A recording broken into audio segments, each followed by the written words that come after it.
Welcome to Ku-ring-gai Council Public Forum. The Public Forum is an opportunity to share your views on any issues on the Council meeting agenda and on other general matters that are important to you. It provides an opportunity for councillors to hear directly from the community, understand the needs and concerns of constituents, and make more informed decisions. I'd like to acknowledge the traditional custodians of the land on which we meet today and pay my respects to elders past, present and emerging. I extend that respect to any Aboriginal and Torres Strait Islander people here this evening. Procedures. Before I begin, I'd like to outline a few procedures in relation to this evening's public forum. I want to remind everyone that this is a public forum and we must all be respectful of each other. I remind councillors of their oath or affirmation of office made under section 233A of the Act and printed at the front of the business paper. All attendees must comply with the Code of Meeting Practice and other relevant council codes, policies and procedures. This forum is being recorded and webcast live on Council's website. Councillors, council staff and speakers will be shown on camera. Attendees must refrain from engaging in disorderly conduct or making potentially defamatory statements. Any statements made and actions taken by individuals are those of the individuals making them and are not endorsed or supported by Council. Councillors, council staff and members of the public must ensure that mobile phones are turned to silent during the forum. Councillors and council staff must declare and manage any conflicts of interest that they may have about any item of business that is on the agenda this evening. Now, a few reminders for our speakers this evening, as we have a few. Speakers cannot use or present any props, audio or visual material. Any written material must be lodged when registering or handed to staff. Each speaker has 3 minutes to address council. A chime will sound when you have 30 seconds left to speak. Now, if you could just wait a few moments after the 3 minutes is up, just to see if any councillors may have questions. If you have a lot to say, I encourage you to submit a written submission. Each councillor may ask a maximum of 2 questions. Speakers are under no obligation to answer. But if you do, if you could please limit it to 1 minute. Speakers cannot ask questions of councillors or council staff. So I'll just start with disclosures of interest by councillors. Are there any conflict of interest declarations for councillors? No. We've got Councillor Barbara Ward online and no for the councillors here. Okay, we've got a number of speakers this evening, so we'll push on with this. I've got 6 written submissions. Our first speaker on GB item 4 is Janet Harwood, who is speaking against, and the topic is post-exhibition, revised resourcing strategy, revised delivery program and operational plan.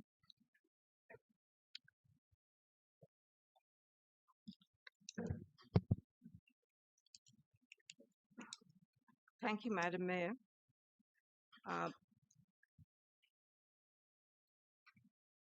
Thank you for the opportunity to speak. I live alongside the most important remnant of indigenous vegetation, which is critical habitat and corridor ecology for unique plants and animals. I therefore speak on behalf of those voiceless entities. To analyze what is happening in this local government area, there's a hierarchy of causes, and it is essential to go off topic and to look at past land use planning assumptions and the ideas on which they are based. Ku-ring-gai is a local government area of double significance, natural and built heritage. Yet, this has been suppressed and in many ways is not visible to the public to allow rezoning for development to take effect. Add other errors and assessments to that initial mistake. Now, this was observed over a period of time And it was understood by the former GM, General Manager, whose attempt to protect this local government area from such forces as were destroying that natural and built heritage was stopped by fate. A post-exhibition assets strategy indicates that a community's response to planning of this local government area is unaware of the local environment plan, which has been totally inappropriate for the culture, the character, and the environmental rarity of this local government area.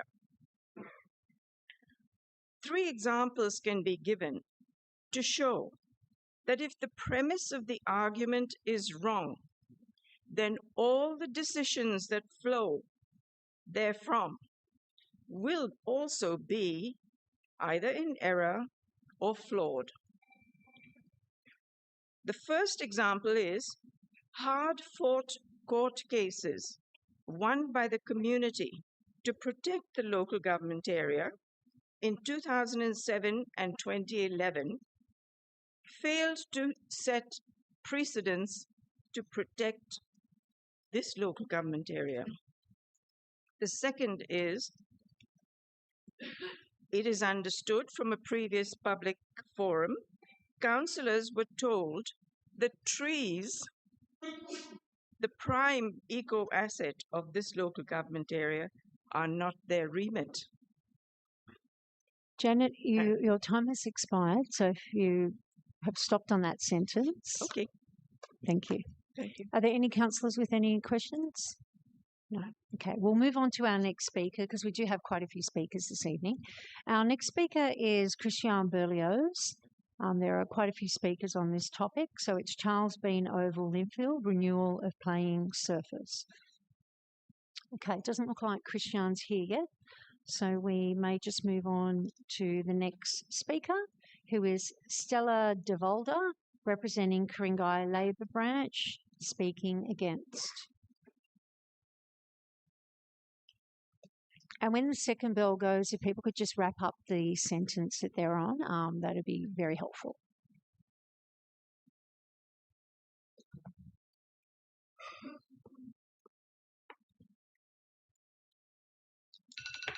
Thank you, Madam Mayor and councillors. I'll open just by advising you that Ku-ring-gai Labor Branch unanimously passed a motion at our May meeting strongly against artificial turf on public grounds. So you know where we stand. I've got 3 points. While financial considerations are important, they should only be one part of Council's assessment. Charles Bean Oval is a valued community asset, and its future should be determined by a balanced evaluation of all relevant factors, including user well-being, environmental sustainability, community expectations, and long-term outcomes. Second point, Bruce Mackenzie, Australia's leading landscape architect from the 1960s to the early 2000s, was the landscape architect for the William Balmain Teachers College, as the Linfield Learning Village was known when it was designed and constructed in the 1960s. He and the government architect David Turner worked side by side to protect what they considered an extraordinary site of intensely rich flora and exposed rock forms from the Hawkesbury sandstone landscape ecology. They even fenced off a mature eucalypt and built a courtyard round it that you can still see today just inside the main entrance. After his death in January 2024, Tanya Wood, a long-time collaborator, wrote, "Bruce's focus was on ecology and spirit of the place. If Bruce was still alive, he would be standing here and he would say no to plastic grass on any part of the elevated spur of the Sydney Sandstone Plateau country that he worked so hard to protect and preserve for future generations. It completely goes against the ethos and spirit of place." Third point, I'm being cheeky here. Now for the knockout punch. At least I think it is. I wondered how many of the pitches being used by the Football World Cup were artificial. The answer, none. FIFA has strict requirements for the pitches, which must all be natural grass. This has meant that many of the US pitches had to switch from artificial turf to grass. Professor of turfgrass science in the Department of Plant Sciences at the University of Tennessee, John Sorachan, said, "The research and technology developed with the installation of these new pitches can also be used at a municipal level." He talks about the systems that they've developed reusing water and so on, and creating sustainable surfaces, and says that's some of the cool stuff coming out of this research that's just starting to explode over the next 10 years. It's an unintended game changer. Stella, I've just got a question from Councillor Nye, if you'd like to take that question. So thank you, Stella, for coming to speak. I was just wondering, this is a policy question. From what I understand, so Ku-ring-gai Labour branch has unanimously said they're opposed to plastic grass, but how do different Labour branches work throughout the state? So from what I can gather, in the inner west, the Labour branches there appear to be supportive of plastic. So I'm just wondering how is one sort of behind the other, or is one influencing the other? As you're aware, the Labour, the Lane Cove branch was severely opposed to artificial grass and actually did a bit of damage at the last local council elections. Damage meaning that they took seats from other people. Labour policy is developed at those big conferences. Now, I personally haven't heard any discussion at Labour conferences about artificial turf. I am attending the state conference in July, and I will raise this matter. Actually, I'll raise it tomorrow with Dom Offner, the head office secretary of Labour in New South Wales. Thank you. Thank you, Stella.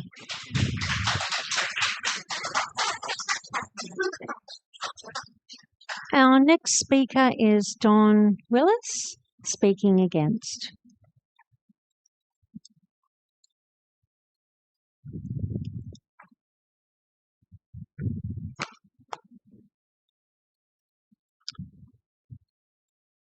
No problem. Thank you, Councillor. Thank you, Mayor.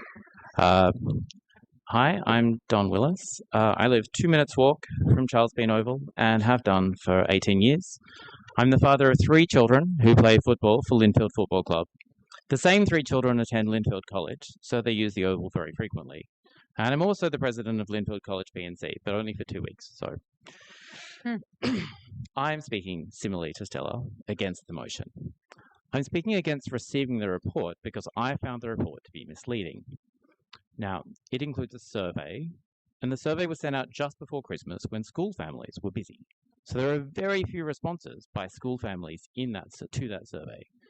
Council did not provide clear access to the Ag Enviro report with the survey, so those who responded were unaware how closely a natural turf field could compete with synthetic turf for capacity.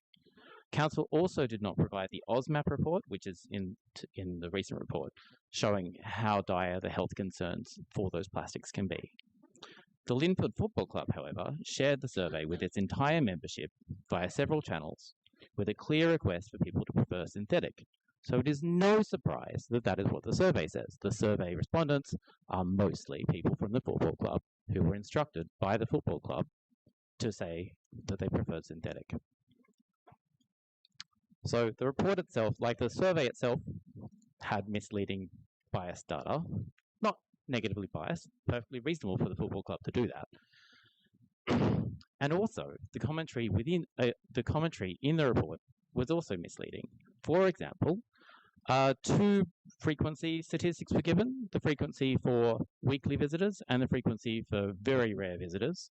And it said that the weekly visitors were overwhelmingly preferred synthetic turf, and that the people who never went were the ones who preferred natural turf, and that was supported a pattern However, that pattern was not supported because daily visitors were much closer together. There was like 30-60 split. There was more support for synthetic, as expected by the for the reasons given, but it was much closer. So that's why I'm not really a big fan of the report. And the last thing I'll say is I was also once a Linfield Football Club player, and my dad used to take me to those games, and I would have loved for my dad to come today. However, 2 years ago, he was killed by a chronic lung illness from long-term exposure to particles not compatible with human health. At the time that he smoked those cigarettes, companies would have told him that was fine. That was compatible with long-term human exposure. That would be fine. However, that was not the case.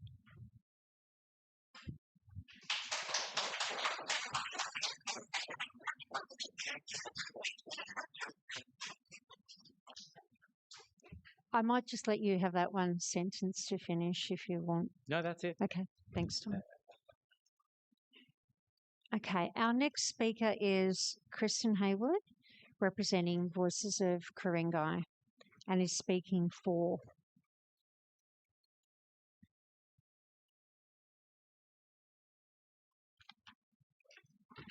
And just to finish off, Don, I'm really sorry that happened to your dad.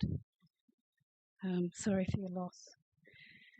At Norman Griffiths Oval, Council accepted a governance standard, no surface decision without independent evidence and a genuine community mandate.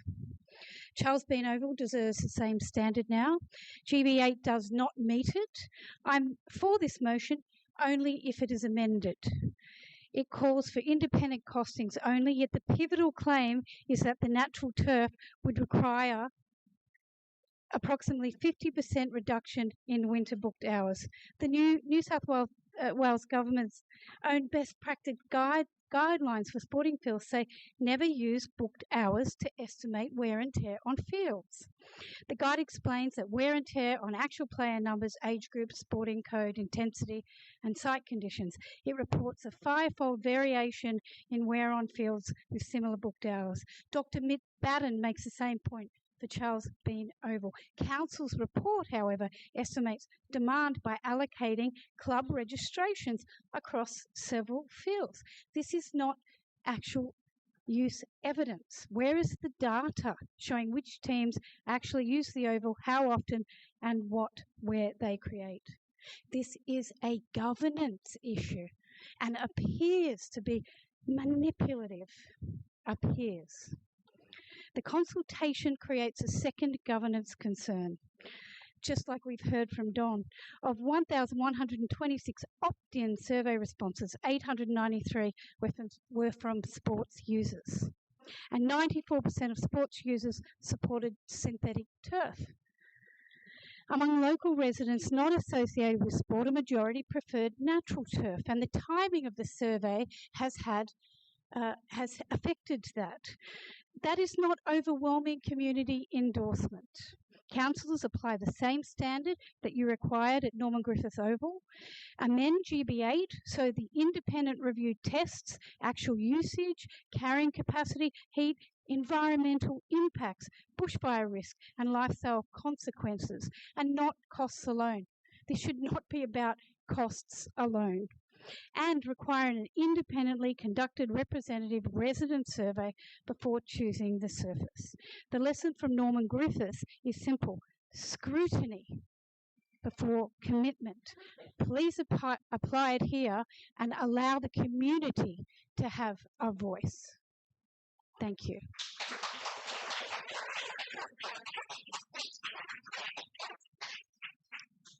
Thank you, Kristen. Our next speaker is Siwa Habala, representing Friends of Lane Cove National Park.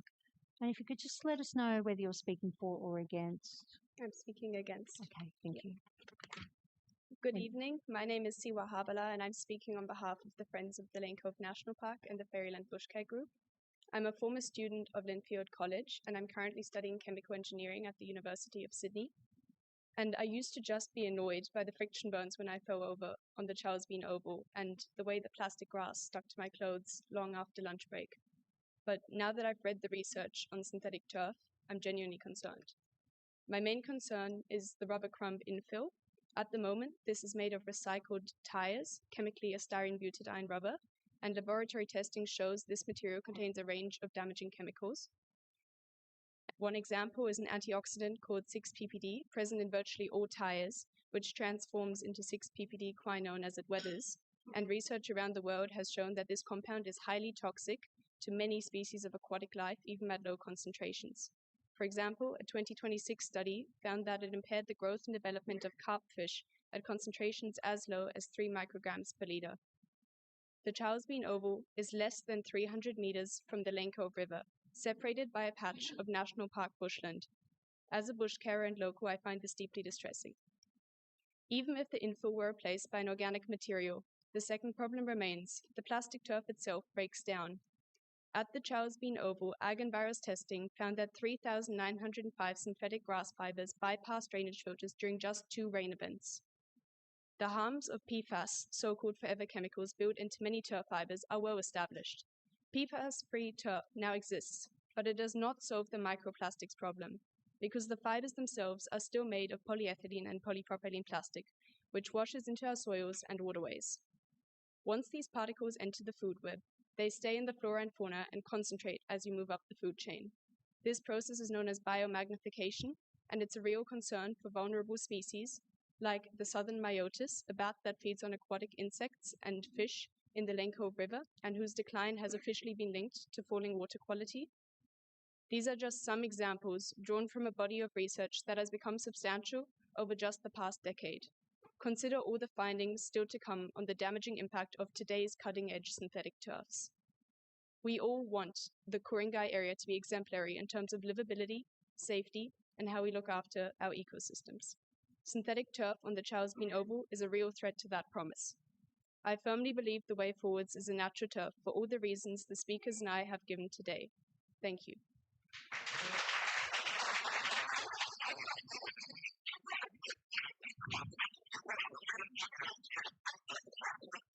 Thank you, Siwa. I've just noticed Christian Berlioz has arrived.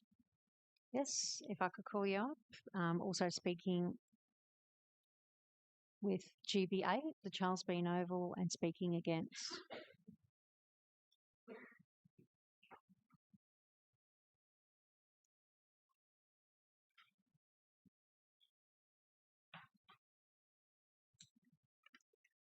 Oh, thank you, Madam Mayor. I thought you'd be later than that. Okay. Madam Mayor and councillors. Are you okay, or do you want to catch your breath? I No, can go that's to another fine. I'll keep speaker and going. No, that's fine. come back to you, if that's okay. No, that's fine. Thank you very much. Okay, so I'm speaking against the recommendation from council. I believe that there should not be synthetic fields in a bushfire-prone area, and I am in particular focusing on council's report to the business papers to the councillors.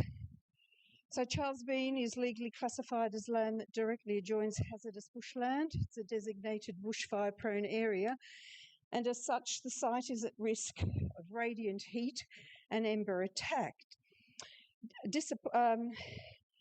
New South Wales guidance is explicit that synthetic turf sports fields should not be located in bushfire-prone areas or areas with higher likelihood of flooding. Council is again, as it did at Norman Griffiths, proceeding on a site that legislated guidelines advise are inappropriate for synthetic. Disappointingly, the council report for councillors shows no transparent bushfire risk assessment for natural or synthetic turf. Worse, the report going to councillors conveniently refers to one section of synthetic turf in public places, public space guidelines for decision makers. The report presents a partial picture, omits the bushfire context, and it also ignores the findings and recommendations of the New South Wales Chief Scientist's independent review, which advises that synthetic turf should not be considered in areas with a high likelihood of bushfire. It therefore ignores legal requirements in assessing any development in bushfire-prone areas. If Council continues with a comparative study, which I believe they shouldn't, the bushfire hazard and the expert bushfire advice should be mandatory and an explicit comparison parameter including in your study, not an afterthought when natural and synthetic turf options are compared. Council is heavily bounded by planning controls, bushfire protection framework and by its own bushfire-prone land mapping. At the same time, Council benefits from specific legal protection under Section 733 of the Local Government Act. Councils are shielded from civil liability for actions or omissions made in good faith in relation to bushfire-prone land. But good faith is not a blank cheque. Good faith requires that Council has properly assessed risk, taken into account relevant guidelines, and made decisions based on the best available evidence. When you ignore or downplay these guidelines, the basis for claiming good faith becomes very weak. If there's no documented expert bushfire assessment for this synthetic field and no clear explanation of how this proposal complies, or the report complies with New South Wales synthetic turf guidance in a mapped bushfire buffer, then on what basis can Council claim it's acting in good faith? Thank you, Christiane.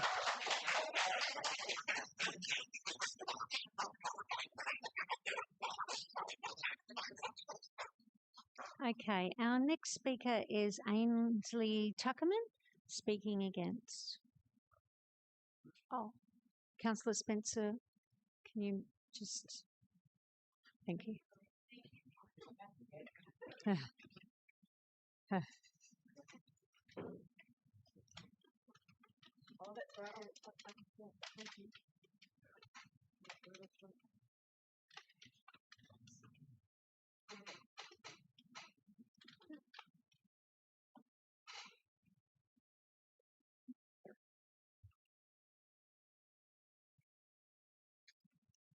Good evening, councillors. I'm a local resident who lives beside Charles Bean Oval with my young son and dog, and I rely on a mobility scooter to get around. I also work as a lawyer for the Department of Climate Change, and I strongly support replacing the synthetic turf at Charles Bean Oval with natural grass. This is not simply a debate about sporting infrastructure and its price tag. It's a question of accessibility, inclusion, public safety, and whether public open space is genuinely available to all members of the community.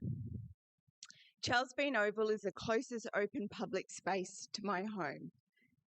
Because of inadequate footpaths, I can't travel safely to other parks on my scooter. Yet the Oval is not truly accessible to me. Because it's synthetic, I cannot use it to walk my dog. Because it is synthetic, I can't use it in summer because it's too hot. And I'm not alone in feeling excluded. My neighbour would like to kick a ball around with his 6-year-old son, but the Oval is unavailable outside business hours because it is booked almost continuously for organised soccer activities. Other parks are too far away for a young child to walk to. Public open space should remain available for informal recreation as well as organised sport. I also want to address public safety and Council's duty of care to pedestrians. The current level of use places enormous pressure on the limited parking available around the Oval. On weekends, vehicles are regularly parked illegally across footpaths. When this occurs, I'm prevented from safely travelling on my scooter, and I'm forced to navigate around vehicles in an unsafe way. I've experienced verbal abuse when I've attempted to use the footpath from a driver attending a soccer game who was parking illegally. Even more concerning is the repeated unsafe behaviour involving children. It is common to see parents stopping in the middle of the road to drop children off near the Oval for games or training. This creates obvious risks for both children and other road users. The accessible parking spaces and the area reserved for ambulances are also regularly occupied by unauthorised vehicles during soccer events. Councillors, I ask that this issue be considered through the lens of equity, accessibility and public safety. When a public facility excludes residents from using their nearest open space, limits opportunities for informal recreation and creates ongoing pedestrian safety concerns, the current model is not serving the community well.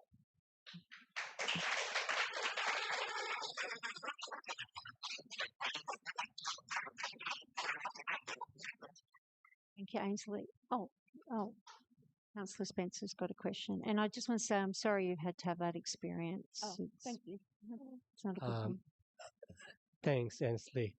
I was just going to ask, for a temporary relief, would barriers assist in preventing cars from obstructing your passageway? Well, they'd need to be along the entire footpath. It's quite a lengthy section. Oh, it's the entire footpath? Opposite the Blair Walk community centre is where I've been stopped, I think, 3 times from cars parking on the verge and on the footpath. All right. I would have a look. I'll take a look into that. Thank you. Thank you.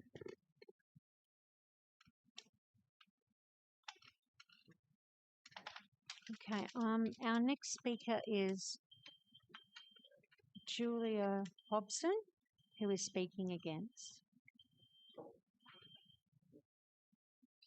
Right, take your time.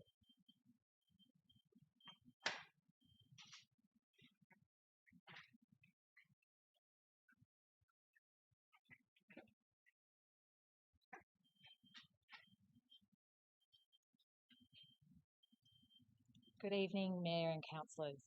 I'm also a parent at Linfield Learning Village and a lawyer, and also involved in the P&C for the last year, involved in looking at Charles Bean Oval, and I've read all the reports and attended all the council meetings. I want to oppose the motion to adopt council's report tonight for similar reasons to what's already been raised. In particular, the capacity analysis really concerns me in terms of the methodology. So I intend to provide detailed written submissions tomorrow, but just highlight a few key points today. So the first flaw is using booking hours to assess capacity, which Kristen's already raised. So the New South Wales best practice guidelines are really explicit on this. Booking hours should not be used to measure capacity. And it's really concerning that the council consultation website and the report highlights this as a valid metric to assess the capacity of a field, which is not guideline compliant and not in accordance with the council's expert on natural turf, which was engaged to assess this oval. The second flaw is misinterpreting Dr. Batten's report. So council's report claims he set a hard cap of 550 registered players. So on page 8, he explicitly states this is a logistical scheduling limit, how many players fit into time slots, not a physical limit on natural turf durability. The third flaw is inflated player numbers. So council's report incorrectly uses school enrolment cap of 2,000 students when it's actually 1,300 due to evacuation fire safety issues at that site, which is relevant to the oval surface choice. It also incorrectly includes the Northern Tigers, who I understand will be moving to Northern Griffith Oval, and counts only 6 of Linfield Football Club's 11 home grounds, artificially inflating usage at Charles Bean Oval. The Ag Environment Report also confirms that actual physical wear reflects a footprint closer to 400 registered players, using like oval comparisons. So registered player numbers can't be looked at in isolation under the guidelines or according to Mick Batten's report. The fourth flaw is relying on unsupported claims by Smart Connection Consultancy regarding capacity. So this consultant was engaged to assess synthetic options, not natural turf options, but his 20 to 30 hour weekly cap was not site specific, not guideline compliant, and revealed as completely unsourced at the expert forum. And that's been circulated by soccer emails, and that was the survey that Don talked about that ended up informing the synthetic turf preference. So A large proportion of the respondents got sent the survey link without misleading capacity information and threats of lost access, which were also made to our principal, Department of Education and the PNC, that we'd lose access if we didn't support synthetic turf. So we ask that this motion is deferred so the report can be reviewed and capacity information corrected, and the impact of surface preferences of respondents who got the misleading information should be noted. And finally, I oppose a narrow cost assessment as a guiding decision-making tool. For such an important infrastructure decision affecting a decade of school children as well as sports users and community users, I urge council to adopt a rigorous multi-criteria assessment that takes into account the broader impacts of surface types on our environment, health and safety. Thank you.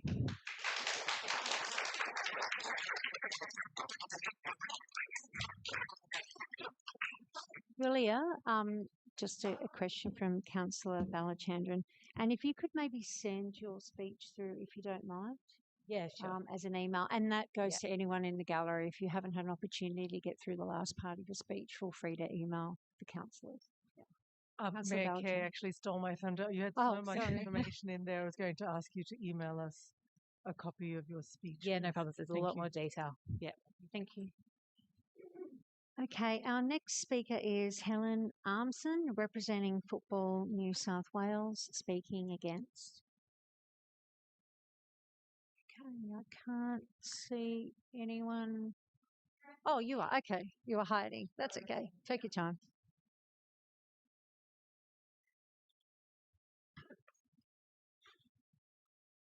Thank you for the opportunity to speak. I'm actually speaking against, but for a different reason, in that we urge council to retain a high-intensity sport field, and we don't think that there needs further consultation. There is currently a synthetic field there. My name is Helen Armson, and I work for Football New South Wales, the governing body for football here in Sydney. I'm Head of Strategic Partnerships and Corporate Affairs, and I have over 30 years' experience as a football administrator at both the club and at association level. In an ideal world, yes, we would love to have enough grass football pitches to cater for the 636 clubs and 248,000 players in our footprint. But in Sydney, our population density and available green space does not allow for that to happen.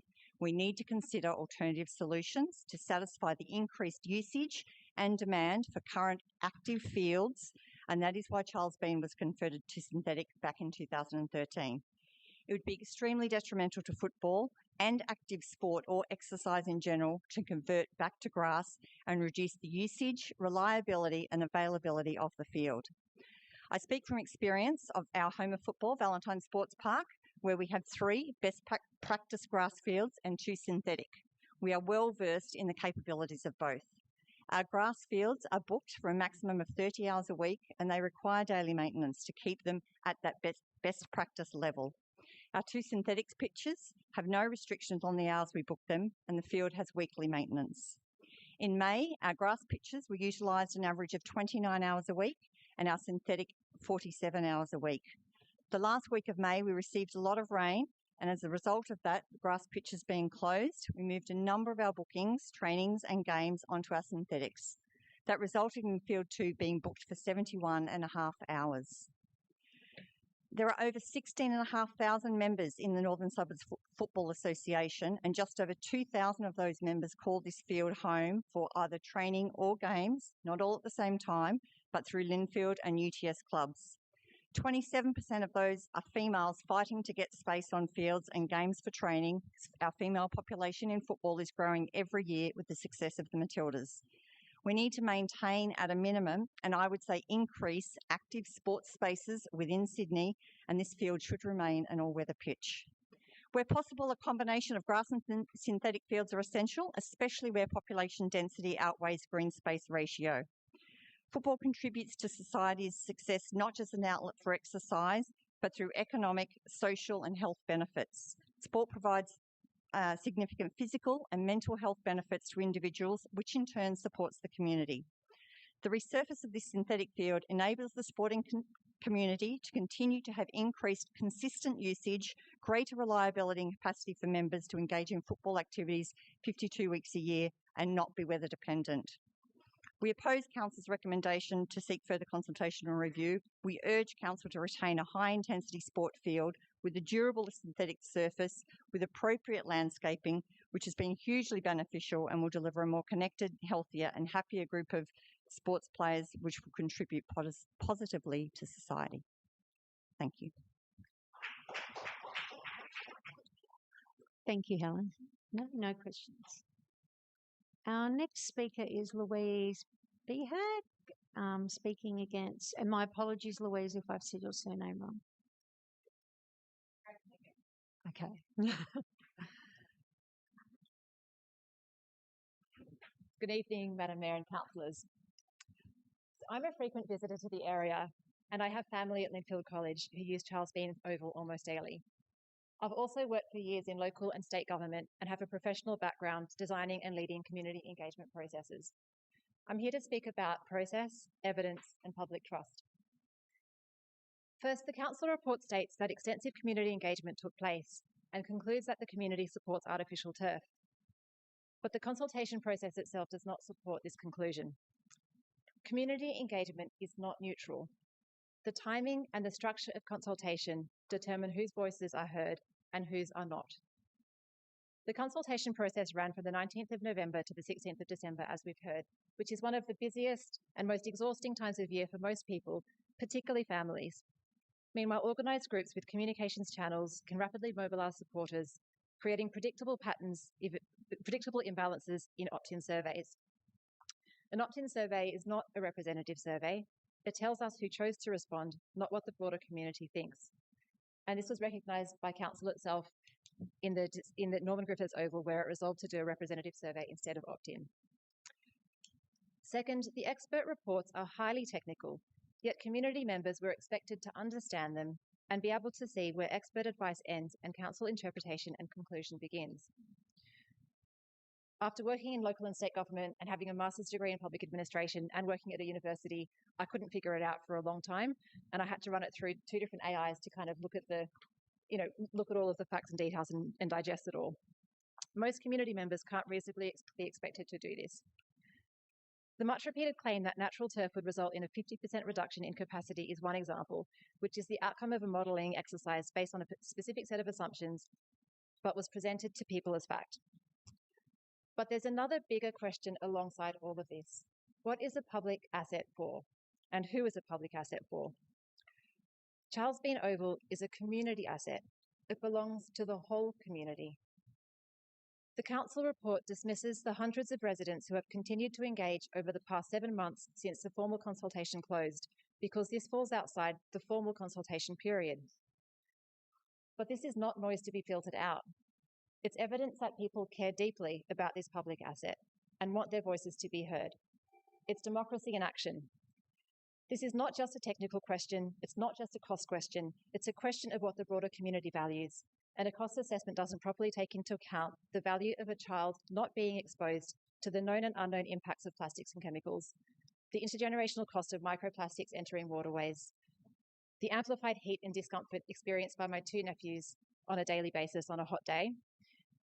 And public leaders have a responsibility to ensure that consultation is robust, information is clear and transparent, and decisions reflect the full range of community values, not just cost.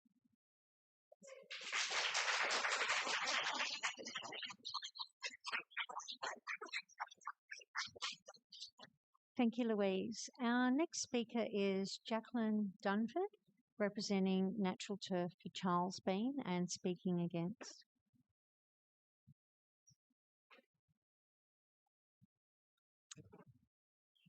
Good evening, Mayor, councillors and community members. I'm a mum of 2 primary school aged boys who attend Linfield College, our catchment public school, and Charles Bean Oval is their school oval. We've lived in walking distance from Charles Bean Oval for over 8 years. I'm a Sydney local, having attended a high school here in Ku-ring-gai, and after years of living in other parts of Sydney, I have returned to bring up my family in this leafy community. I wanted to talk briefly about some of the health and environmental concerns I have that a new synthetic turf field at Charles Bean Oval will bring. I'm an environmental scientist working in the contaminated land industry and have spent more than 10 years investigating and remediating PFAS-impacted sites. The California EPA, Department of Toxic Substances Control, in February just this year, released its technical document for artificial turf containing PFAS. It states the inherent properties of the polyolefin polymers used in the manufacturing of the turf blades make them prone to degradation in the presence of oxygen and sunlight, and are difficult to dye them green to make them look like grass due to their water repellent characteristics. To overcome these challenges, manufacturers add various additives, including fluoropolymer PFAS, to the plastic pellets that form the turf fibres or blades, many of them being made by 3M. Despite this, many turf manufacturers claim their turf products are PFAS-free. However, many labs are set up to only detect readings of PFAS above a certain level, resulting in products slipping under the threshold and then being reported as PFAS-free. In our industry, it's best practice to analyse for total organic fluorine, which provides a total level of PFAS or organofluorine load, which is important when we consider the size of an area covered by a football field. The Australian Department of Defence last month announced they are suing 3M, the manufacturer of PFAS since the 1970s, for $2 billion due to the lack of disclosure about the environmental impacts of their legacy aqueous film-forming foam, or AFFF, containing PFAS. Artificial turf can also generate microplastics that disintegrate to nanoplastics. The Australian Microplastic Assessment Program, or AUSMAP, shoreline monitoring program provides some of the first site-specific evidence of synthetic grass fibres accumulating in metropolitan Sydney waterways, with results from the 2022 to 2025 monitoring period reporting a 3 to 10-fold increase in synthetic grass fragments counted on our shores, including as close as Manly Cove and at Rose Bay, since 2019. Lab studies show that exposure to micro and nanoplastics can negatively impact animals' reproduction and development, cause the dysfunction of the liver and intestine. Last month, the Australian Government's Senate presented their report into the impact of microplastics and other toxics on human health. Although evidence on the impact of human health is still emerging and there are differing views and interpretations among scientists and organisations, there was a consensus that we adopt a precautionary approach to our exposure to micro and nanoplastics, PFAS and other toxics. Please, can Ku-ring-gai Council consider selecting a natural turf surface for Charles Bean that follows a precautionary approach, as in step with other councils such as Lane Cove, to minimise health impacts to our school-aged children, community members and the receiving environment?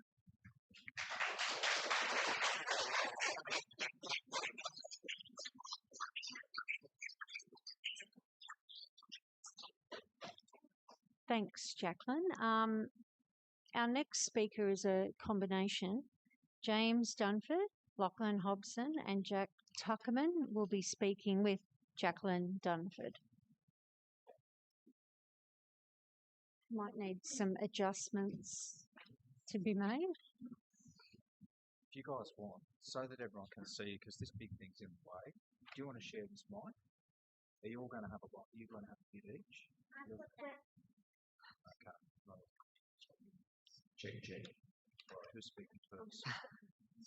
No, you'll each get one. Who's going to speak first? Okay.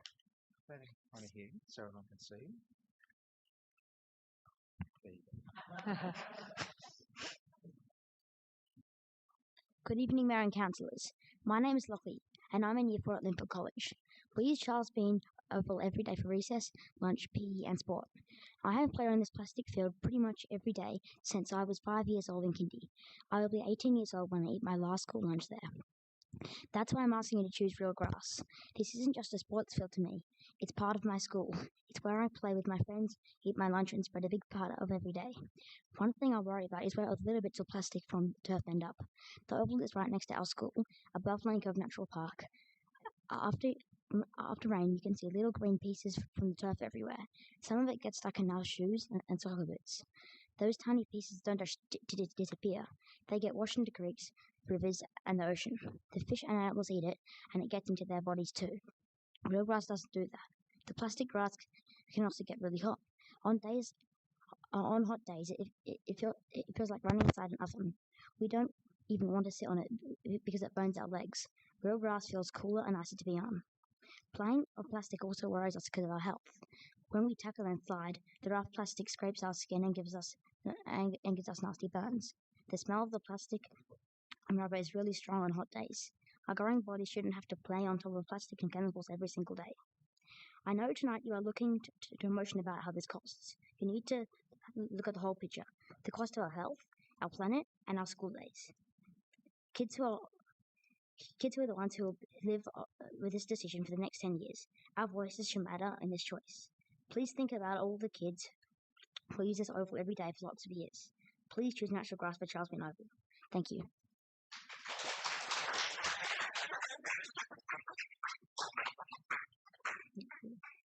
Hi, I'm James and I'm 9.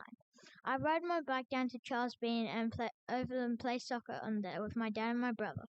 We wish the oval was real grass, as I love nature and I don't slip as much when playing soccer on real grass. In the summer, the field really gets really hot and smells bad. I would love to smell real cut grass so I feel like I'm playing in nature. My dad says he always remembers playing soccer as a kid on fresh cut grass. It's such a nice smell and it makes you feel healthier. When I'm older, I would love to help remember playing soccer with my dad and my brother on fresh cut soccer field. We prefer the Roseville Oval now, but it's further to go from home and we can't walk to it. Thank you for listening.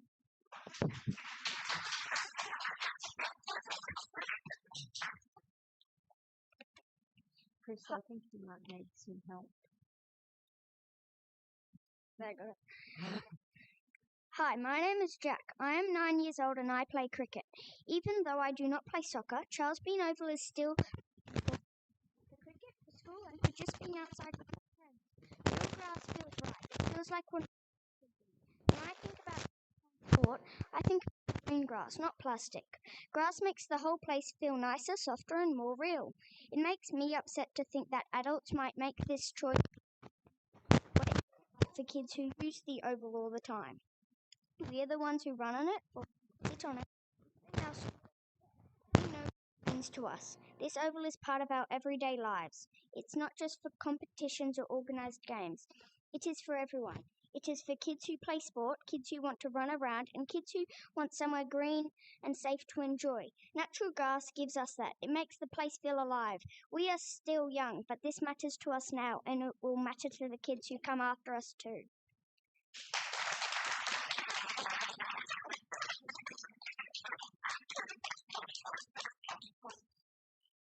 Hi, my name is Freddie. I go to Linfield College and I am 9. I am in year 4 and I am here to speak about how I want the oval at my school to be actual grass. And here are my couple of reasons.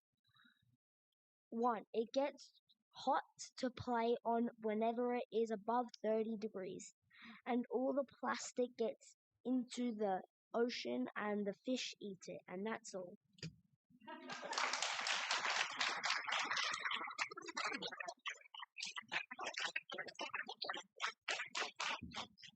Well done. And that was May I great. have a question? Oh, yes. I don't know Too if late? it may be too Okay, let late him to go. take a question, but I can take a comment if you wanted to make a comment. Yeah. Yeah, no, we can. You can come back. Yeah. Oops.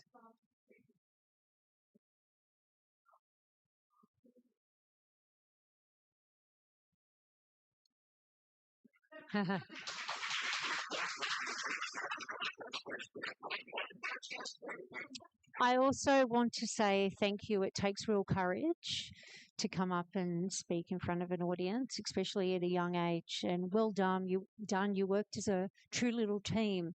So thank you for coming. And thank you, Jacqueline, for organising that. Our next speaker is Simone Patmore, who is speaking against.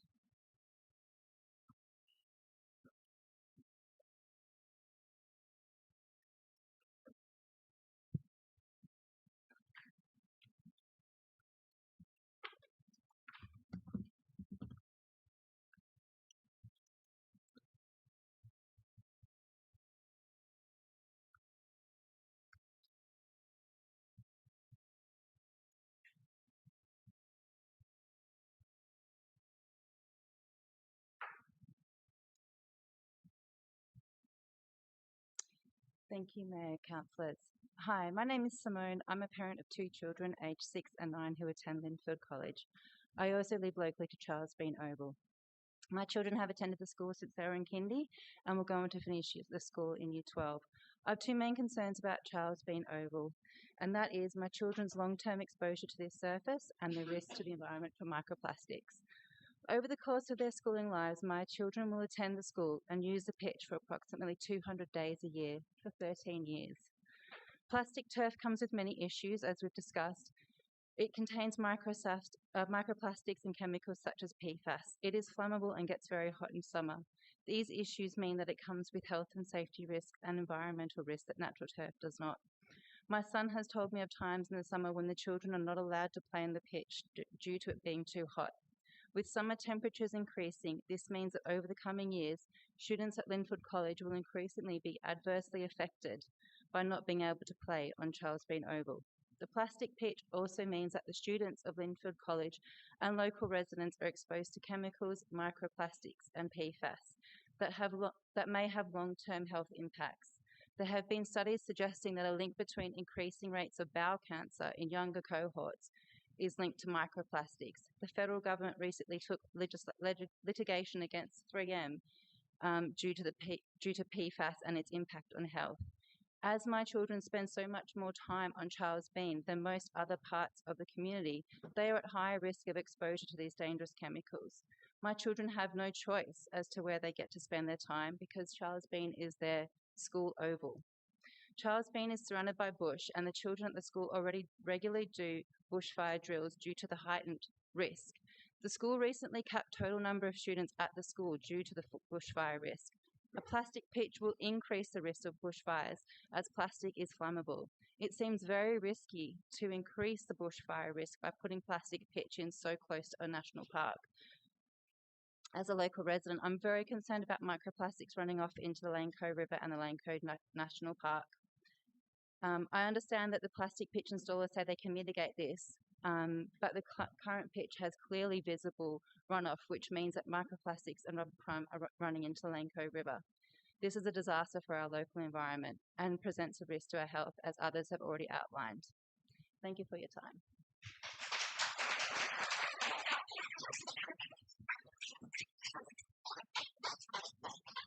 Thank you, Simone. I think you've got a couple of fans in the audience. Our next speaker is Janet Fairley Cunningham, representing Friends of Lane Cove National Park.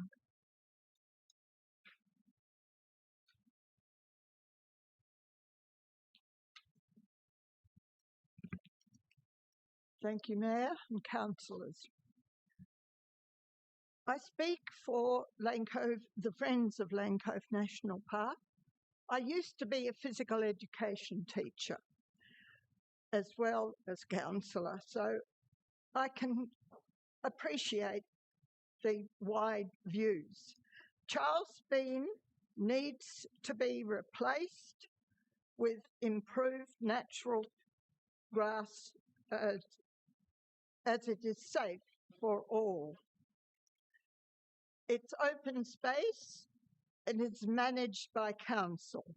Councillors have a duty of care to do no harm, cause no harm. This means council needs to ensure design, management and use is an asset for public health and safety for all. Yes, the field is on a ridge top, and synthetic turf is known to absorb heat, burn easily and break down into microplastics, which off-gas chemicals, toxic chemicals into the local atmosphere. You can smell it as it is often gassing when it heats up. It exceeds 80 degrees centigrade. Synthetic turf is an ongoing threat to public health and well-being. Young bodies playing sport have open pores and they have tender skin and they are very liable to fall and abrase their skin. This is not being safe. Microplastics threaten all life, and they downslope soils of Lane Cove National Park, the river itself. So duty of care means using improved natural grass, which will remove the heat island effect, toxic risk in the event of wildfire, and make inclusive accessibility safe for public space.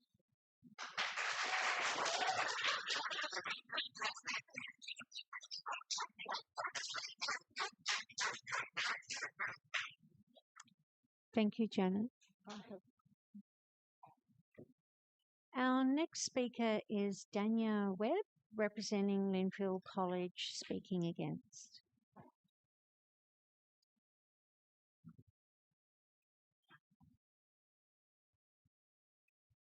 Good evening, Mayor and councillors. My name is Dania. I have a few hats on. I am a soccer mum. I am a WIRES volunteer. I am a parent of 2 kids at Linfield College. And up until a few weeks ago, I was the president of the Linfield Learning Village PNC. I would like to speak in support of natural turf for the replacement of Charles Bean. I think it's important that Council recognise that this decision is about much more than meeting the needs of one particular football code. Charles Bean Oval is a community asset. It sits in the middle of a school community and a highly populated residential area. So any decision should consider the needs of all users. Every school day, students use this oval for play, recreational, physical activity and school programs. Their needs are different from those of organised sporting competitions. School use is generally low impact and low wear. Children are running, playing and exercising, but they're not conducting intensive training sessions or competitive matches. Many parents struggle to understand why children should be expected to spend their school days sitting, playing, exercising on a plastic surface when a natural grass alternative is available. Anyone who's spent time on a synthetic field during the warmer weather understands that these surfaces can become uncomfortable, hotter and smellier than natural grass. Importantly, the Department of Education has stated on the public record that it would prefer natural turf surfaces for fields used by students, and as parents we believe that that view deserves more consideration. I'm also concerned that some of the messaging that has been provided to parents at the school during this process. A number of parents have been told that if Charles Bean Oval is returned to natural turf, the school may lose access because football demand would consume the available capacity. This simply does not reflect how the oval is actually used. A significant proportion of the current bookings come from the school, and school activities place a very different level of demand on the field compared with organised football training and competition. And parents should not be placed in a position where they feel pressured to accept a surface that many do not stop want. for 1 second. You can't film. Okay, sorry, continue. Oh, okay. Sorry, that was just my daughter. Oh, sorry. Okay, no worries. You'll be able to see it. That's my soccer daughter. Parents should not be placed in a position where they feel pressured to accept a surface that they do not want because they fear losing access to a sporting facility for their children to be able to use to do sport at school. The broader question for Council is whether the answer is to keep concentrating sporting demand onto one single facility, or whether Council should be investing in upgrades across its natural turf network to increase overall capacity throughout the LGA. The current parking situation around Charles Bean Oval highlights this challenge. There are very limited parking spaces available for users of the Oval. Anyone visiting the site during these peak periods can see the congestion, double parking, safety risks. Increasing reliance on one heavily used facility doesn't solve these problems. I'll give you a couple of more seconds. Thank you. A better long-term solution is to strengthen the capacity of various natural turf fields across Ku-ring-gai and spread the demand more evenly. The decision before Council extends beyond budgets and balance sheets. Charles Bean Oval will serve the community for many years to come, and the chosen surface will influence how people experience and use this important public space. So consideration should be given not only to financial costs, but to the environmental impacts, community expectations, public health, amenity, and the character of the surrounding area. The best outcome will be for natural turf.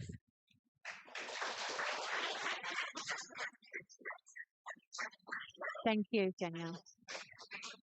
Our next speaker is Abigail Webb, representing Linfield College. I see two people getting up. Yep, that's cool.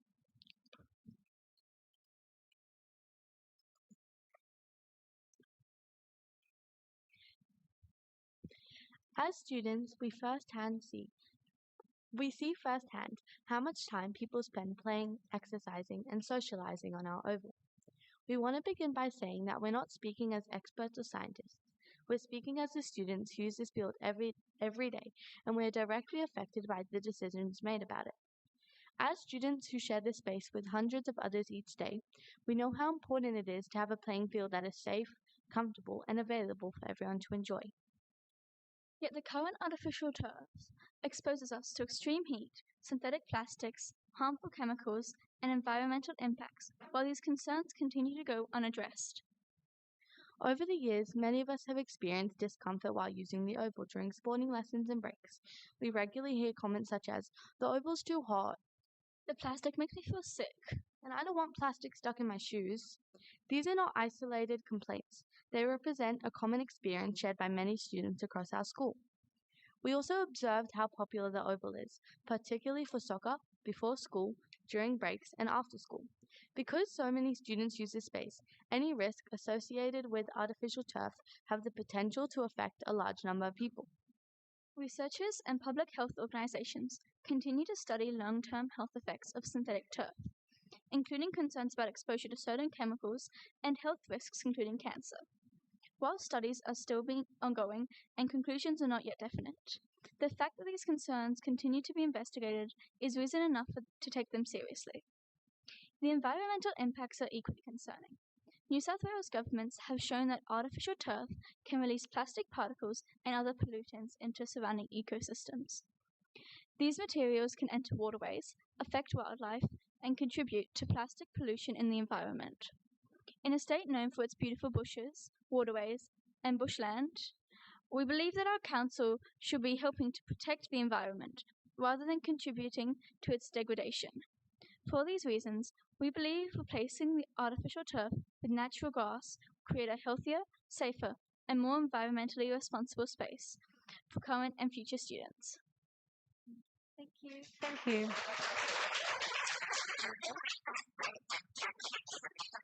No questions, but well done. Thank you. Our next speaker is Jill Green, representing STEP, speaking against. Oh, okay. Are you going? I know you're the next speaker, Dale. Yep. Oh, she'll do it. Okay, no worries. If you want to come up then, Dale Crosby, who's speaking against.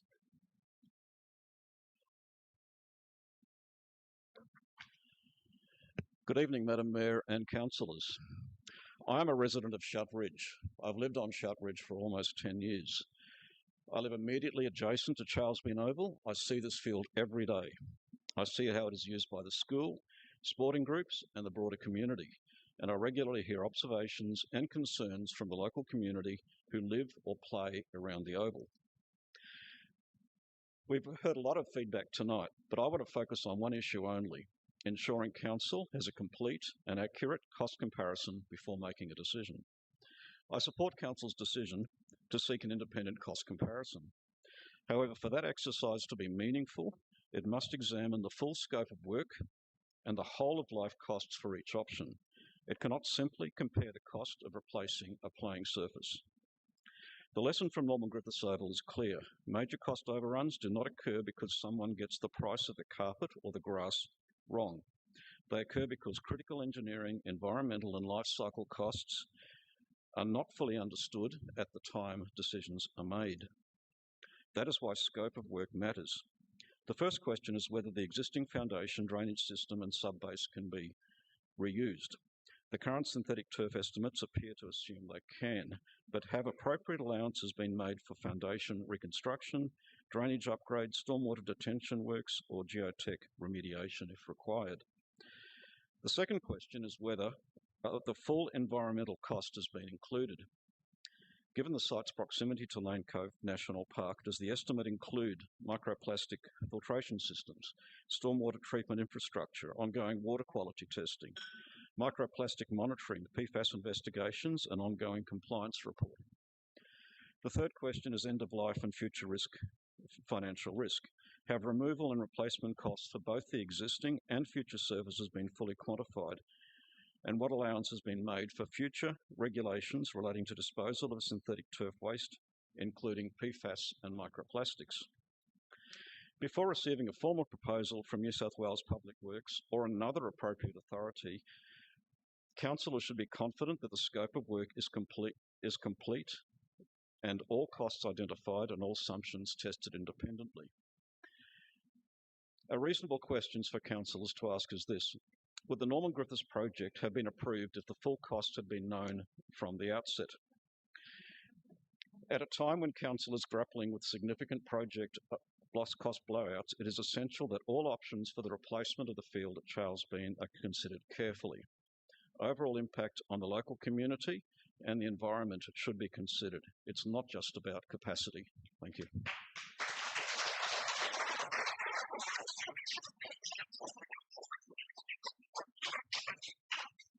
Okay, our next speaker is Katie Camarina, speaking against.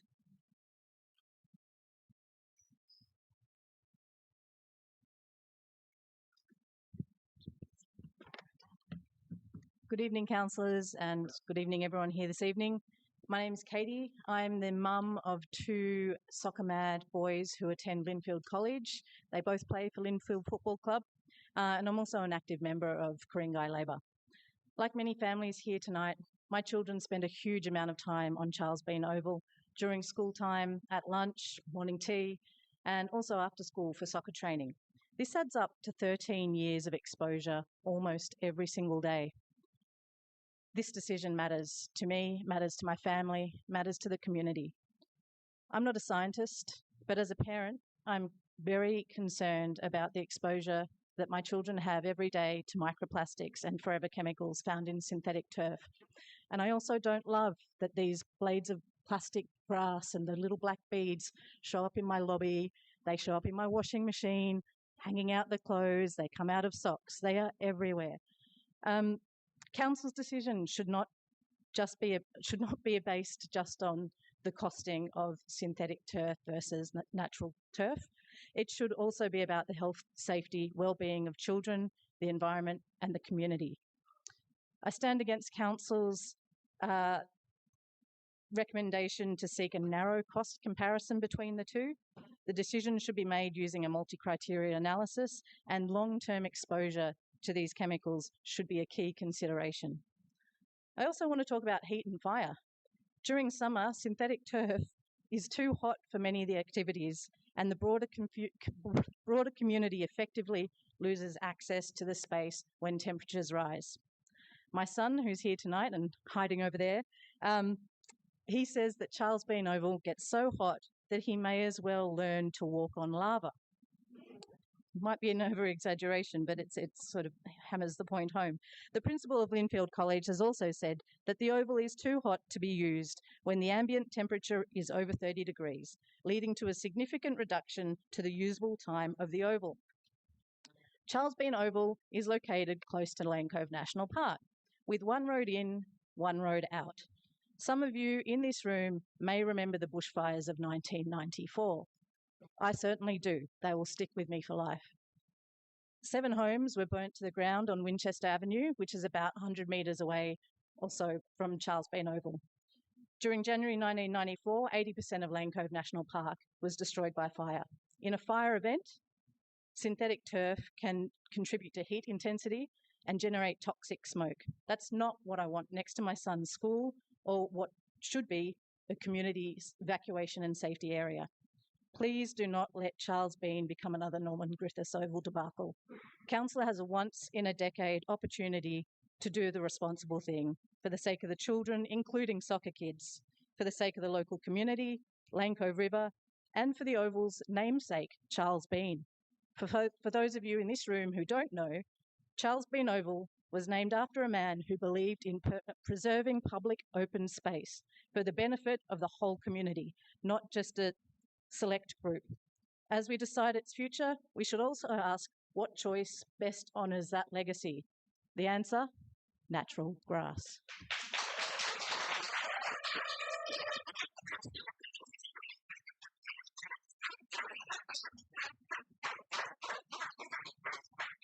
Thank you, Katie. Our next speaker is Adrian McLean, who is speaking for, representing the Ku-ring-gai Chamber of Commerce.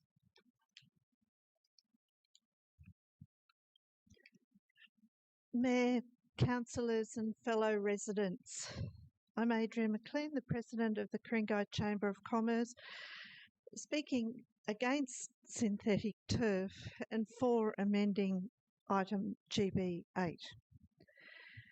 Listening to experts saves money and prevents costly mistakes. The New South Wales Chief Scientist and Engineer, Professor Hugh Durrant-White, advised against installing synthetic turf on a floodplain. Yet, that's exactly what was proposed for Norman Griffiths Oval. The community is alarmed at the costs now being revealed. I want to thank Mayor Christine Kay and the Council for pausing that project to make proper investigations. Taking time to make an educated decision will save taxpayers or ratepayers money in the long run. At last year's excellent Voices of Ku-ring-gai event on the topic of natural turf versus synthetic turf at the Ku-ring-gai Town Hall, there are a number of presentations and two expert presentations stood out. Dr. Mick Batum, Principal Soil and Irrigation Scientist, demonstrated that new turf varieties now outperform synthetic turf in durability at lower cost. Mick displayed clear evidence to support the claim. Rob Hanna, Chief Financial Controller, presented financial modelling showing natural turf lasts longer and costs less than synthetic turf. Rob outlined the extreme cost differences between natural turf and synthetic. My background's in continuous improvement, understanding problems, facilitating the right discussions, and making decisions that deliver the best outcomes. True experts operate without bias from lobby groups, politics, or votes. They focus on evidence. From a continuous improvement perspective, the decision-making process should properly examine health and safety, environment, cost and maintenance, performance, community impact and regulation. And councillors must fully understand the consequences of your decisions. The last thing Ku-ring-gai needs is for Charles Bean Oval to repeat the Norman Griffiths Oval debacle. Thank you.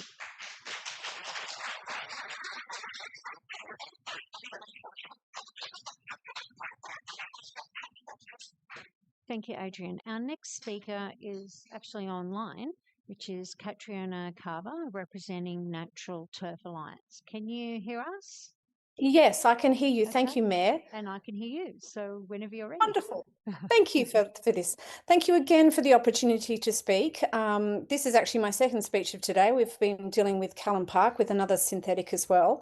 The majority of the speech that I'm saying tonight has actually been submitted, but I'll just add a little bit more in there as well.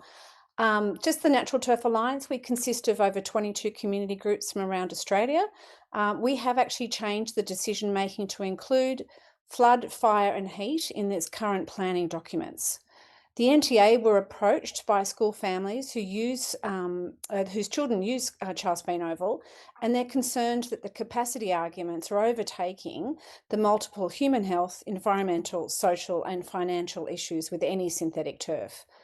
When we are asked to look at a synthetic turf field, we look at the specific issues.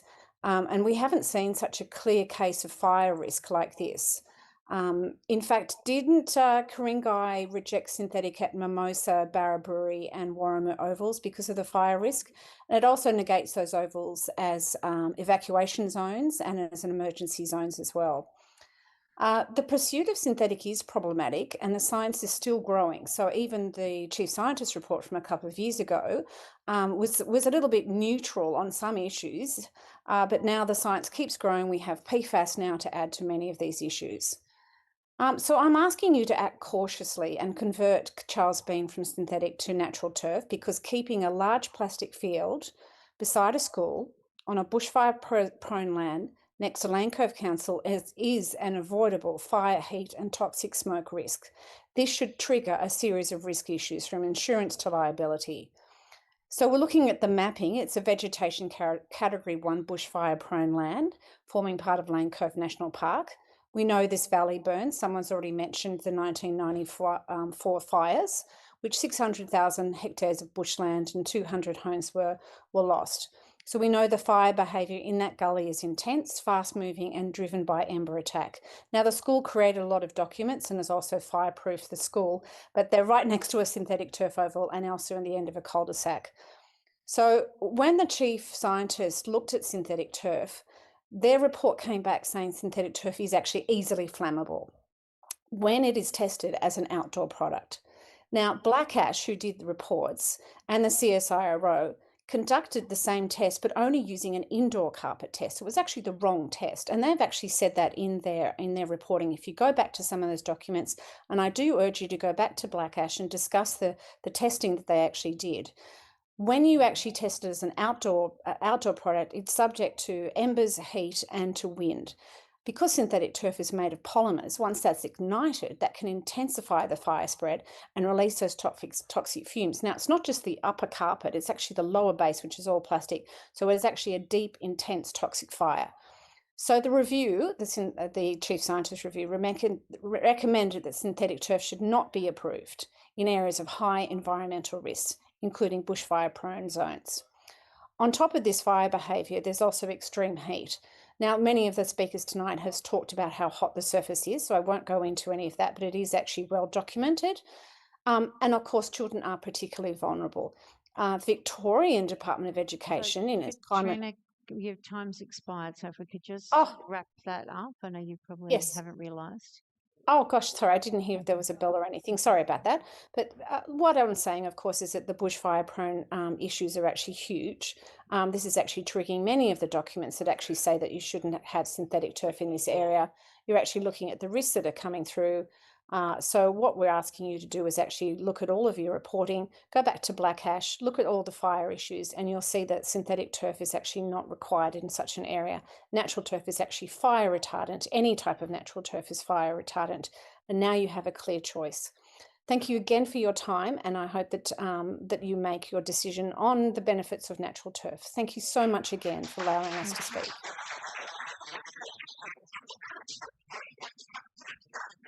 Our next speaker is Offrey Zweig, speaking against Offrey.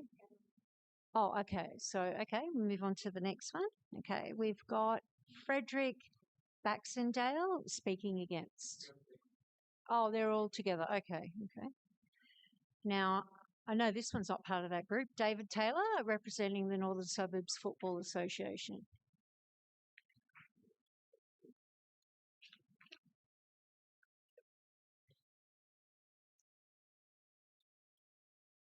And speaking against, sorry.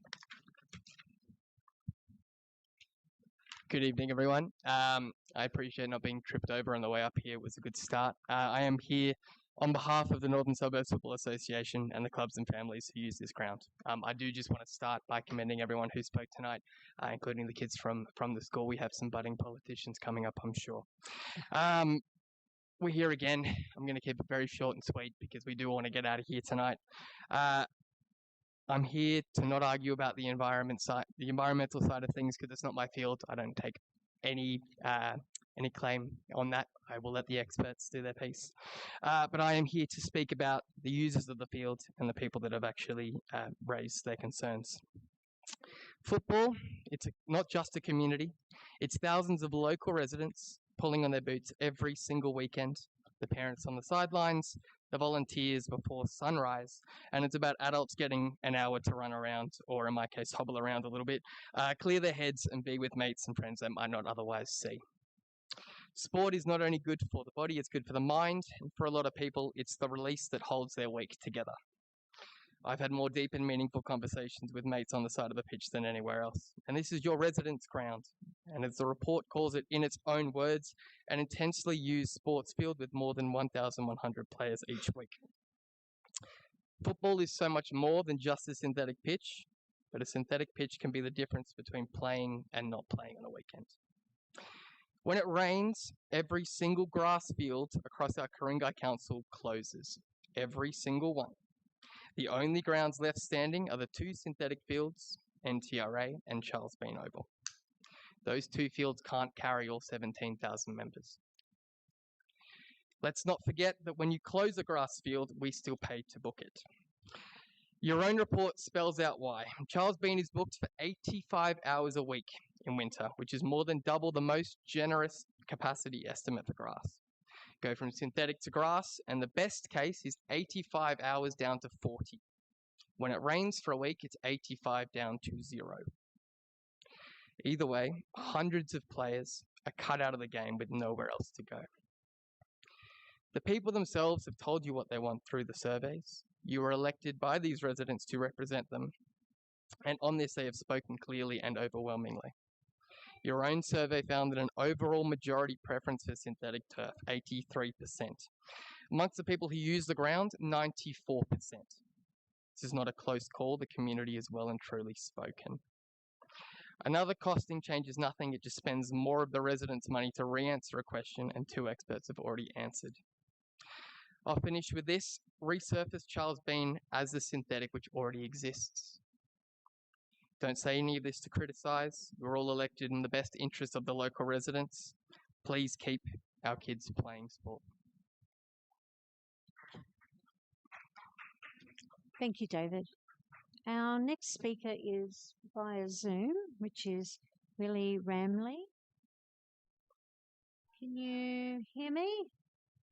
Yes, I can. Okay, and I can hear you. So just, you might not be able to hear the chime, so when the 3 minutes is up, that will mean your time's expired. So if you could just wrap up your sentence, okay?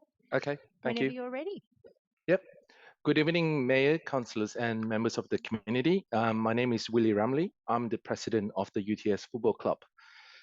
Firstly, I'd like to acknowledge the work that council has undertaken in reviewing the future of Charles Bean Oval. We understand there are different views within the community and appreciate the opportunity to contribute to the discussion. UTS Football Club is a growing community football club that provides opportunities for hundreds of players, young people, adults, to participate in that sport each week. Like many sporting organizations across Sydney, one of our greatest challenges is securing reliable access to quality playing fields. When fields become unavailable due to wet weather, maintenance requirements, or overuse, the impact extends far beyond a single training session. Matches are postponed, training programs are disrupted. Volunteers like myself spend significant time reorganizing schedules, and families are left managing continual uncertainty. From a club perspective, the primary benefit of a synthetic surface is increased capacity and reliability. It provides a venue that can be accommodated substantially more hours of use throughout the year and remain available during periods where natural turf fields may need to be closed. So this is particularly important as participation in community sport continues to grow in Sydney and in Australia. We are seeing increasing demand across junior football, female football, and all age competitions. The challenge facing clubs is not simply maintaining today's participation levels, but planning for the future needs of our community. and a good quality synthetic ground at Charles Bean has significantly improved the quality and consistency of the NSFA competition, which strengthen player development pathways from grassroots to professional level. I acknowledge that environmental considerations are an important part of this discussion and should be carefully assessed. However, I encourage Council to also consider the broader community benefits that increased field availability can provide, including improved physical health, mental well-being, social connection, and opportunities for people to participate in organized sport. Ultimately, our concern is ensuring that current and future generations have access to sufficient sporting infrastructure. So whatever decision Council makes regarding Charles Bean Oval, we hope it is guided by a long-term vision that addresses the growing demand for community sport and provides certainty for local clubs and residents alike. Thank you for your time and consideration. Thank you. Right on time. Okay, we have our last speaker on this item, who is Nicole Cole, representing the Northern Suburbs Football Association.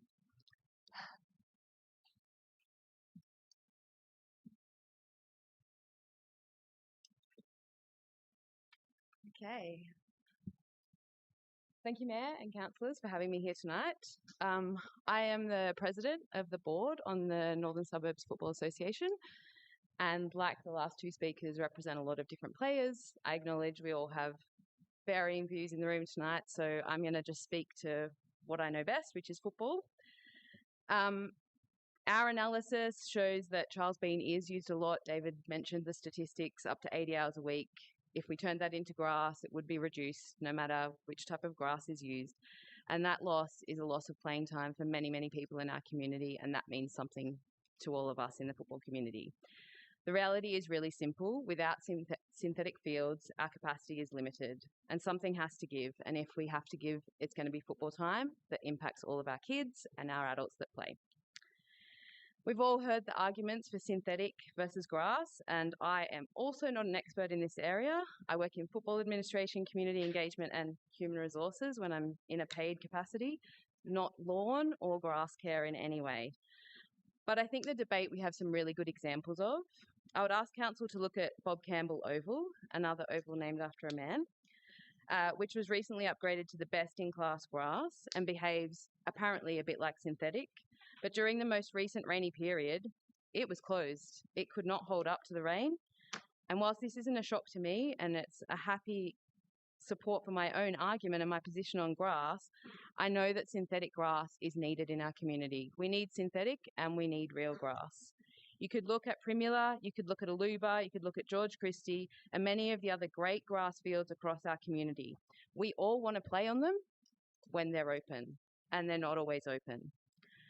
I spend a lot of time on the sidelines of football, and I hear from a lot of people. I'm a player, I'm also a parent, and I also volunteer many, many hours a week in this capacity, and I hear a lot of feedback from the community, both on grass fields and on synthetic. Closures and inconsistent surfaces and limited availability put pressure on all of us. It put pressures on the players and all the volunteers and employees of our association. And this is a regular disruption. The impact will be fewer training sessions, fewer games, less flexibility, and ultimately few people playing. And if you would like a metric that will go up, unfortunately, that will be injuries. We'll see a lot more injuries because there'll be less time to train, more compressed schedules, and much poorer conditions. I don't appreciate the laughing. NSFA's firm view on this is that Charles Bean should remain synthetic. Our position is clear, and we would love to work constructively with the Council on a solution for the future. Thank you so much. Thank you, Nicole. Just letting the gallery know we finished with that item. Oh, sorry.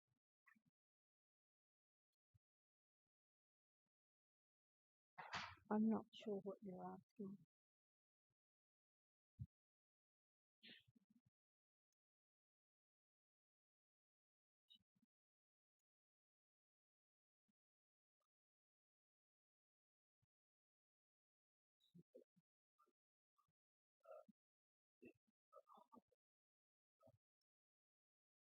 Under this item, the Charles Bean, and your name?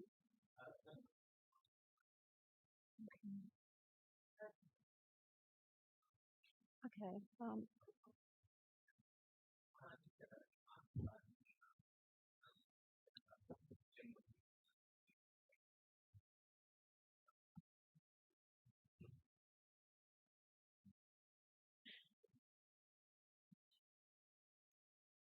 All right, okay. I will let you speak. I just want to remind the gallery that if you can, that's all right, Tony, you can go to the lectern. If you can observe in silence and be respectful of the speaker speaking. You've been pretty good up till now. Let's not spoil that at the end of the day. So whenever you're ready, Tony, we'll put you down on the list. So I'm speaking as President of Friends of Lane Cove National Park tonight. And I'd like to thank the councillors for the decision they made just a couple of weeks ago on Norman Griffiths. It was a great decision, and when I first looked at the motion that was being put up tonight, I thought that you were going the same way with this motion.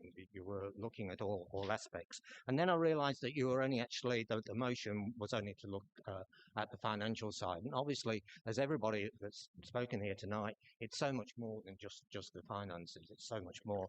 So there's been some terrific speakers tonight. I think having the kids come along really helped to emphasise the importance of things, not just, I mean, I know sport's important, but the health of those kids is so much higher in importance, and that's what we should be bearing in the back of our mind.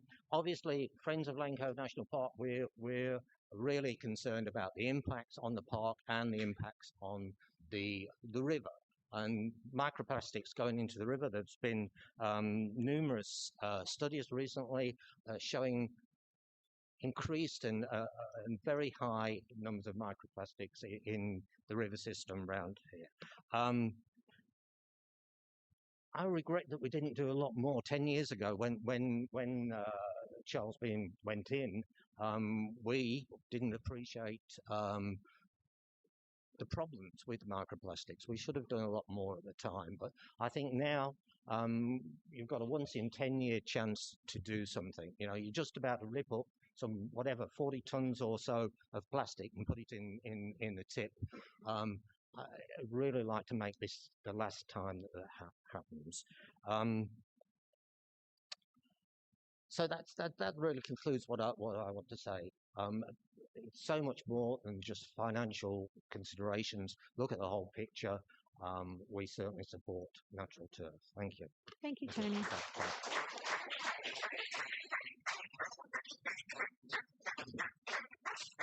Okay, so we'll now move on to the next item, which is GB 11, which is Janet Harwood, who is speaking against, and it's DCP amendment to align with state government housing reforms. So if anyone wants to leave the room, now is probably the time, because I will pause for a couple of minutes while everybody does that. You should stay and listen.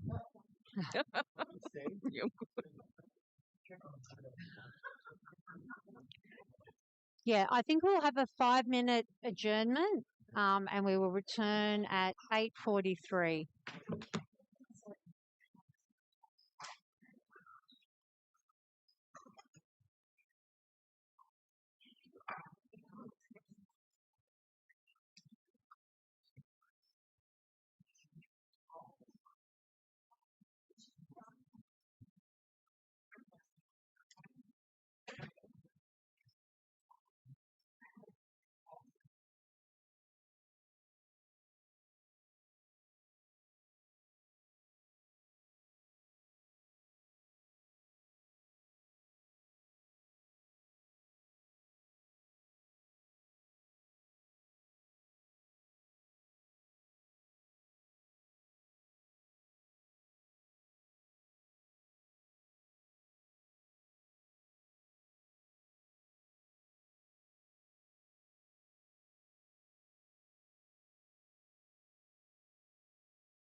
Okay, thank you for your patience. We will resume our public forum. I'm just going to juggle a few items of business. So I'll call up Matt Sherwood first, who's representing East Side Roseville Action Group, and the topic is approval of High Corp SSD in East Side Roseville. So whenever you're ready, Matt. Thank you, Madam Chair. And councillors, so we thank you for the opportunity. Last Tuesday, the New South Wales Department of Planning approved the High Corp development in East Side Roseville. 4 8 to 9 story buildings in the middle of a heritage conservation area and immediately adjoining 2 others. These are the areas that council and the community have spent decades protecting and nurturing. And it's not an area that council identified for intensification. It will be an isolated mid-block development surrounded by predominantly single-storey period homes. Now, we have reviewed the planning department's assessment documents and we have pretty serious concerns about them. For example, there's significant portions of the assessment report have simply been lifted from the development submission. In addition, the documents fail to meaningfully engage with independent experts who reached materially different conclusions from those of the applicant. This competing evidence was neither analysed, tested, or adequately explained in the determination. Instead, it is largely dismissed with the unsupported assertion that it was, quote, considered. A rigorous merits-based assessment requires genuine engagement with relevant evidence. It requires the weighing of competing expert opinions, and it requires transparent reasoning when significant objections are rejected. Yet that reasoning is absent. There are a conga line of other problems with this report, but limited time here prevents me from listing them verbatim. And whether the statutory obligations of the decision maker were properly discharged is not something that residents can determine. It is precisely why an independent legal review is required. If the approval process was lawful, a legal review will confirm that and provide clarity and certainty for all involved. But if the department failed to comply with its legal obligations, that too must be identified and addressed. Mayor and councillors, this is not a debate about whether housing should be built in Roseville. It is about whether planning decisions are made according to the law. Over the past 15 months, a small group of volunteers has devoted thousands of hours gathering evidence, engaging independent experts, consulting stakeholders both in our area and other parts of Ku-ring-gai and broader Sydney. We have served our local community, and tonight we ask council to stand with that community. So we ask you to authorise an independent legal review to establish whether the process was lawful, and if that review identifies grounds for challenge, be prepared to act. This is bigger than one development. It is about maintaining public confidence in the planning system, which can quickly erode. And it is also about deciding whether the community is entitled to know that the decision was made lawfully. Sadly, I'll just say very quickly, the rule of law only matters when people are prepared to defend it. Tonight, that responsibility rests with you, and we are requesting that you act and act decisively. Thank you. Thank you, Matt.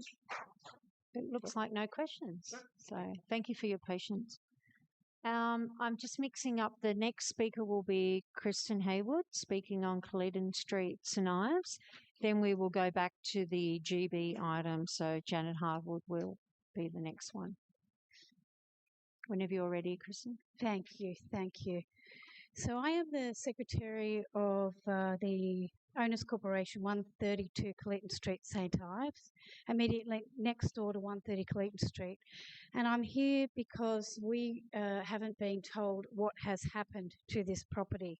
On 2 April 2026, Council Solicitor Spark Hellimore, through Nick Ferguson, told objectors, that's us at 132 Cleeton Street, that Council and the developer had reached an in-principle agreement to amend the plans. On 22 April 2026, further correspondence from Nick Ferguson made clear that the matter had been resolved through conciliation and the objectors were effectively out of the process. So we're talking about the destruction of over 50 Indigenous trees, including many blue gums. So I wrote to the General Manager in April, and then in 21st of May, Jamie Taylor, Council Corporate Lawyer, wrote back and said that he was compiling the requested information. So we haven't got that information yet. What I'm asking Council directly is what exactly was agreed and why is the community still being kept in the dark? How many native mature trees are to be removed? What is the final outcome from these big blue gums, tree 86, 87, 88 and 96? Was the footpath changed or not? And the central question, did Council have a real choice here? Did Council decide through conciliation to kill over 45 trees, many native? Or was the outcome effectively driven by the state planning pathway, so that Council says it could not realistically hold the line because these two are very different things? If the state planning framework forced Council's hand, say that clearly and tell us. If Council had a choice and agreed to sacrifice these trees, say that clearly too, tell us. What residents should not be given is silence, delay and partial information after the event. Your residents next door, councillors and the wider community are entitled to know what was approved, why was it approved, and whether Council truly fought for these trees or gave them up. So we expect to have that information as promised shortly. Thank you.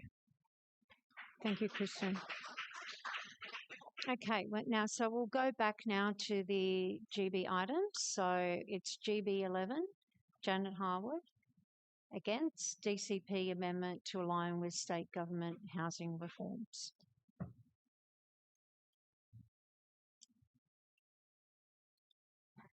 Thank you, Madam Mayor. What the last two speakers have shown is if the premise of the argument is wrong, all the decisions flowing from that original error are flawed. The local environment plan for this local government area assumed that this was an economic grey field and not an environmentally significant area. Research for 15 or 20 years means I can support everything that I say.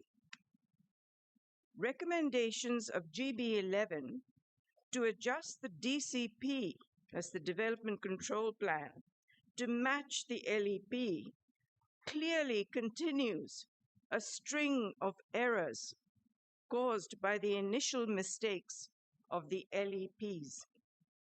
The original LEP of 2003 refused to protect the ecologically sensitive lands of this local government area.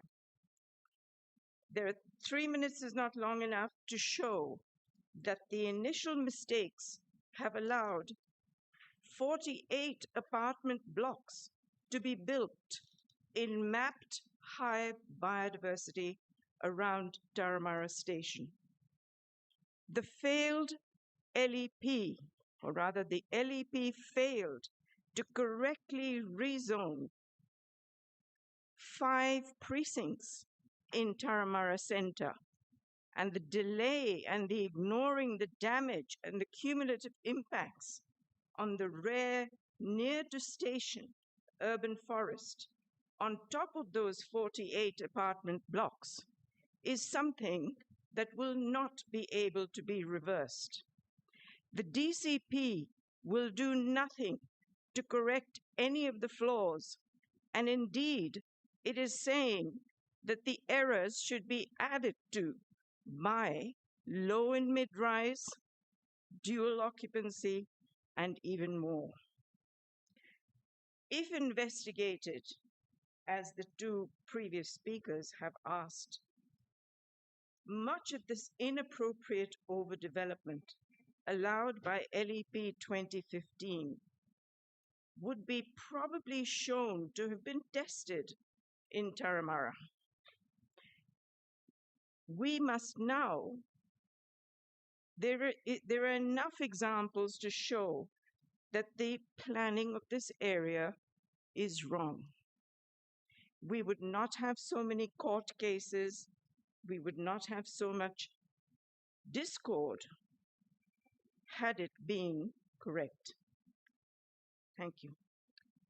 Thank you, Janet. Our next item is NM1, which is Tolkien House Future Ownership and Long-Term Financial Sustainability. We have two speakers. The first speaker is Jocelyn Brennan-Hawley, and speaking against.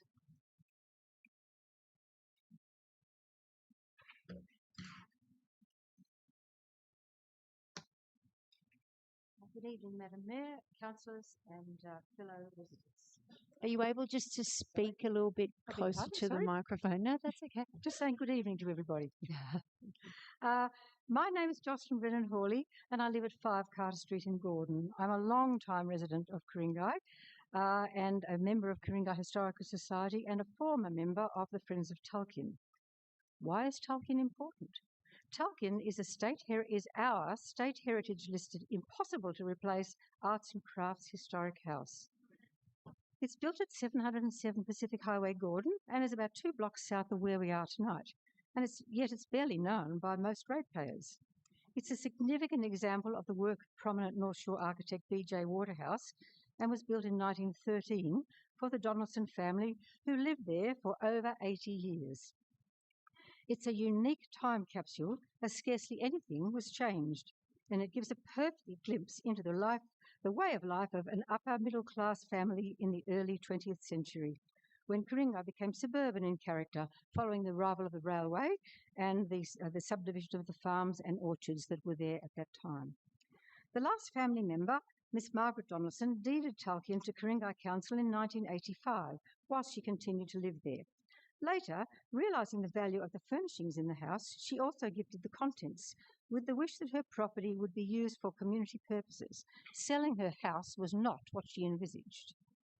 Unfortunately, right from the start, it seems that no thoughts were ever given as to how council would handle Tolkien. Council's early intentions for the future use of the property following Margaret's death in 1993 show little evidence of constructive process. Although Council spent money seeking suggestions, getting advice from well-respected authorities, recording inventories, which sadly show that over the years many items have gone missing, writing reports, forming committees, councillors and staff came and went, but little progress was made. During this time, Council used the house for meetings and there were occasional openings, but nothing constructive occurred until the House Museum decision was taken, and that was almost 10 years after Margaret had died.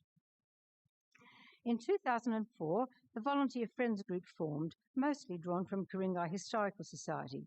We began arranging regular openings, conducting tours of the house and the garden to educate the public. This work, by up to 30 volunteers over a period of 8 years, resulted in the expansion of Tolkien's public profile, and all the while our pleas for Council to engage an expert with heritage expertise fell on deaf ears. Sadly, the Friends were told to leave in 2012, so Council's stance has lapsed into its previous feeble attitude. Why doesn't Ku-ring-gai Council consider the gift of Tolkien to be a valuable property, something of historic, artistic and social significance that enriches this community? Other councils have museums, but we have more than that. We have a house museum, an irreplaceable cultural asset in an area that seems to have trouble recognising history and preserving identity. Thank you. Thank you, Jocelyn. Our next speaker is Carolyn Darby, speaking against.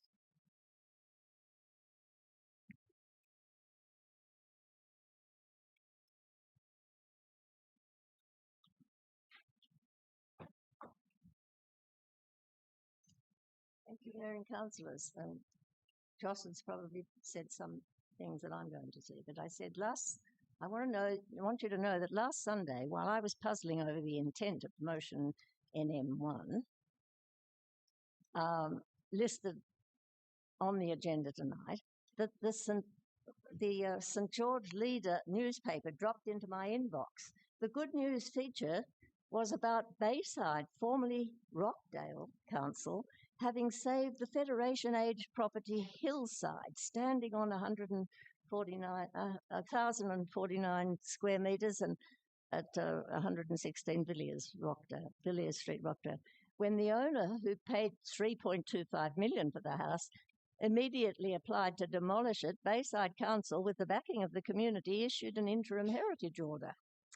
And I just have to say this, that I take this opportunity to comment that it is a great shame that Ku-ring-gai Council isn't similarly proactive in the growing number of assaults to the essential history of our built and natural environment. For example, the recent demolition of the beautifully maintained 6 Glenview Street, Gordon Ward, purchased 1st September for $5.9 million.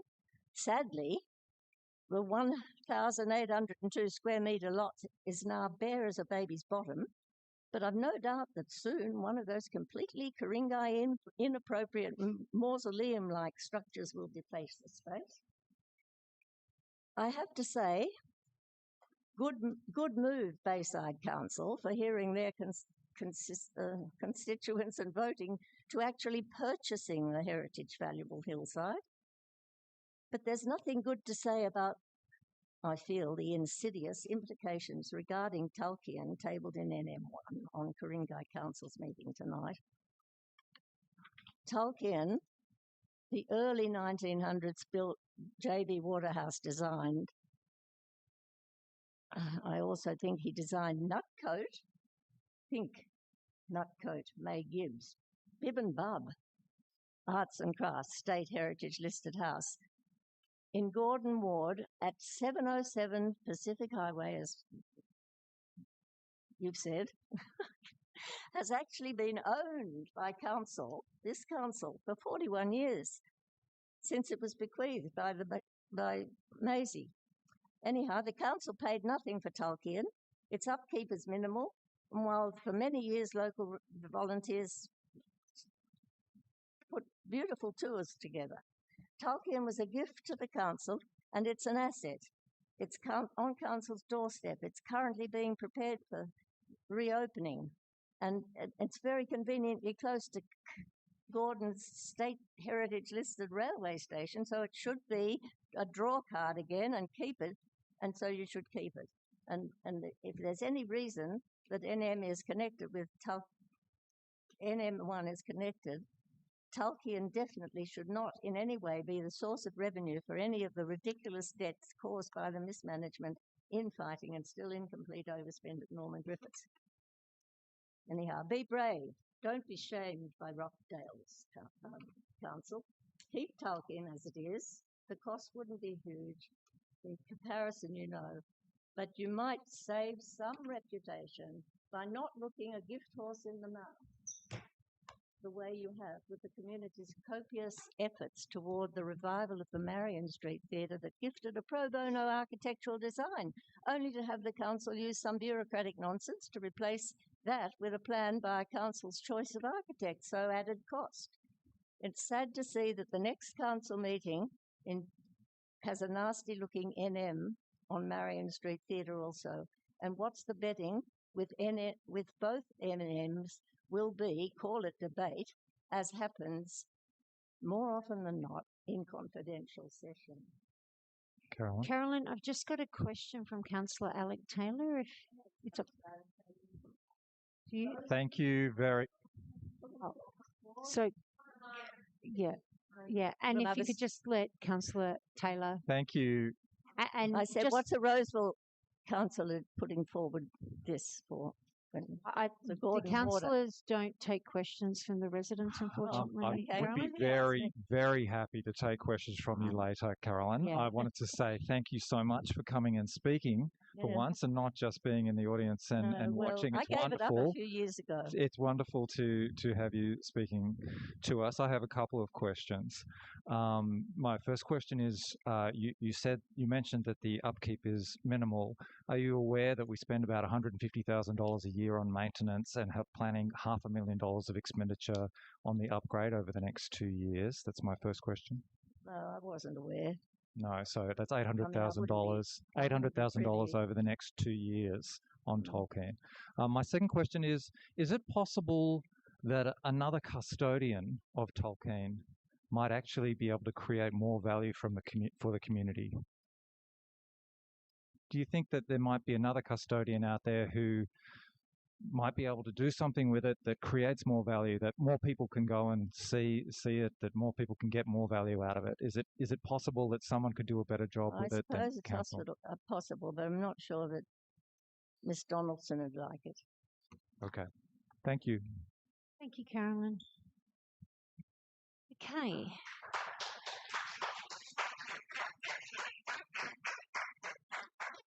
We'll now move on to NM2, the Marion Street Theatre Redevelopment Project. And our first speaker is Evelyn Mason, representing Marion Street Theatre Action. And I don't have you speaking for or against, it's just blank. So if you may be against, okay, thank you.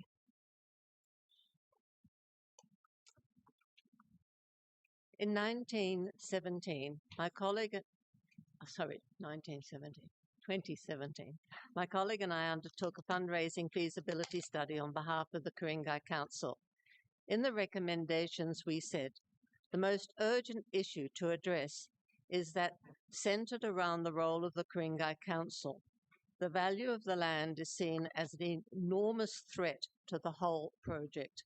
Interviewees are worried that Council will terminate their support and sell off the land as a development site. A number of interviewees stated that Council should be paying for all of the considerable or a considerable proportion of the redevelopment cost because it owns the building and it is willing to financially support sporting fields and the swimming pool. So it should be willing to support the cultural life in the community. There was, however, recognition during that feasibility study that there might be additional funds required from the community. These negative perceptions, we said, will need to be addressed before any real fundraising or relationship building can occur in the community. So my question to Council is, what has Council done to address the main concerns of the community? That is, the building not being used for the purpose that it was always used for, and that the land might be sold. In my career as a fundraising consultant, I was asked many times, why do capital campaigns fail? And the answer to that is poor leadership. The next question I was often asked was, why do fundraising endeavours sometimes thrive? The answer is simple: belief and trust in leadership.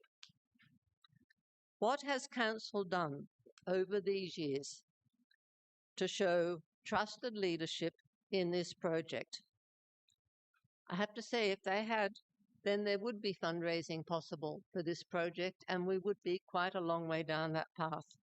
So I have to dispute the fairness of the comment on the motion that says, Council notes that no identified fundraising source presently exists for the delivery of the Marion Street Theatre redevelopment project. I would say it was never given a chance. The second statement in the motion is to do with Council recognises and supports arts and culture as a critical component of community life, and they talk about various distributed spaces.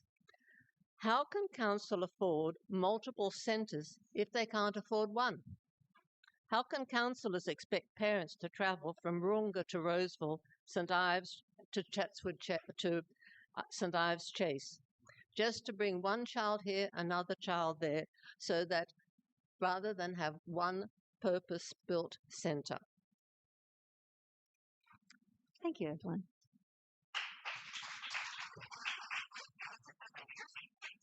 Our next speaker is Jessica Blaxland Ashby, hyphenated, representing Marion Street Theatre Action, speaking against. No hyphen. No hyphen. No hyphen. Good to know.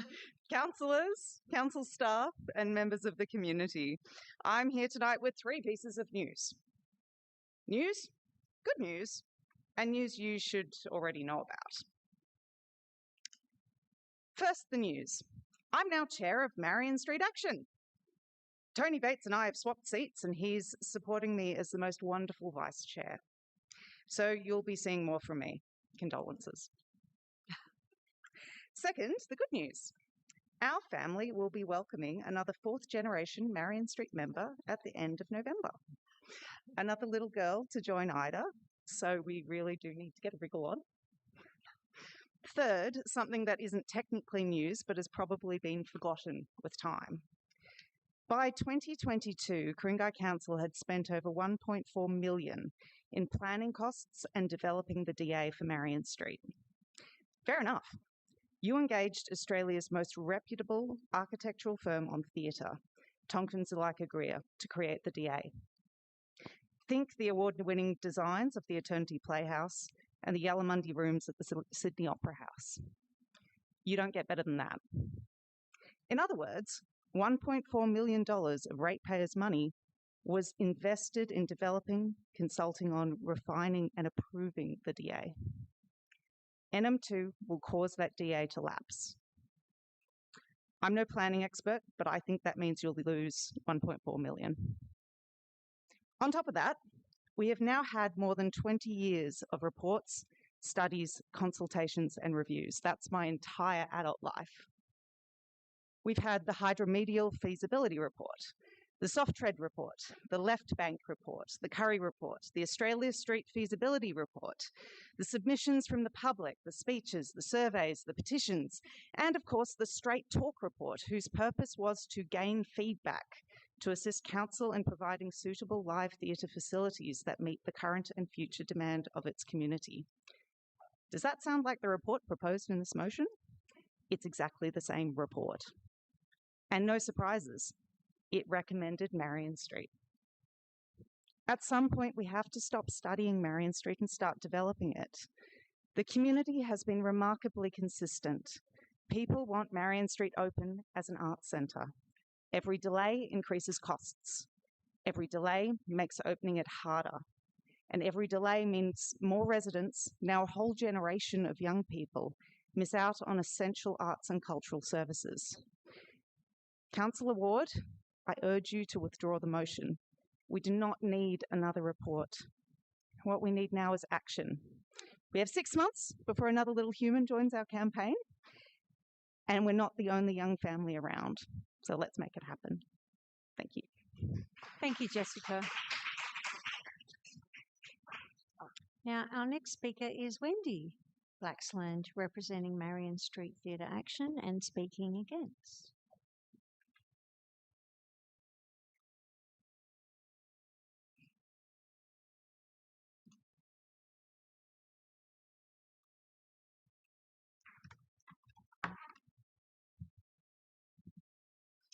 Mayor, councillors, staff, community members. We were to have 2 other speakers against the motion on notice about Marion Street Theatre. Both worked professionally at Marion Street. Sadly, neither can speak here tonight, so I represent them. First, Barry Creighton, one of Australia's funniest satirists and performers on stage and television. He also performed in 9 shows at Marion Street Theatre, under artistic director John Crummell. Barry also wrote 2 of those plays, both of them popular and financially successful. They were later performed in many European countries. But Barry has lived in Los Angeles for a number of years, and it's about 3:15 perhaps a.m. for him at the moment, so he's not here. Barry writes, "It's of immense sadness to me to know that the theatre has been dark for so long. I urge the deciding powers to consider giving new life to this once thriving theatre and give the performing arts in Sydney yet another attractive venue." David Williamson would also have spoken this evening, but he has a previous engagement. With an Order of Australia for his work, David is the most produced and most widely known playwright in Australian history, writing also for screen and television, with perhaps his most well-known film script being Gallipoli. David is renowned for his satiric view of Australian life and a whole range of characters. And most of his best plays had a second life at Marion Street Theatre. They include The Club, Travelling North, What If I Died Tomorrow? David says, "I sincerely hope that the Marion Street renovation happens. It would be a great community asset." He is also the patron of the Save Marion Street Theatre Action Group. However, NM2 is a step backwards. It asks for more consultation and the consideration of another way of fulfilling Ku-ring-gai's need for arts spaces. However, it would also prevent the current development consent from continuing to be valid, since this will expire in late August and delay the project still more. After 13 years' work by so many staff and community members since the theatre closed, this would be a backward step. Those of us who work in the arts in Ku-ring-gai and who know the present venues well have been saying for years that these are simply inadequate. The community and the reputation of council have much to lose if we don't continue to move forward and make this project an arts centre we can all be proud of. Thank you. Thank you, Wendy. Our next speaker is Eleanor Tulukta, representing Marion Street Theatre for Young People, speaking against.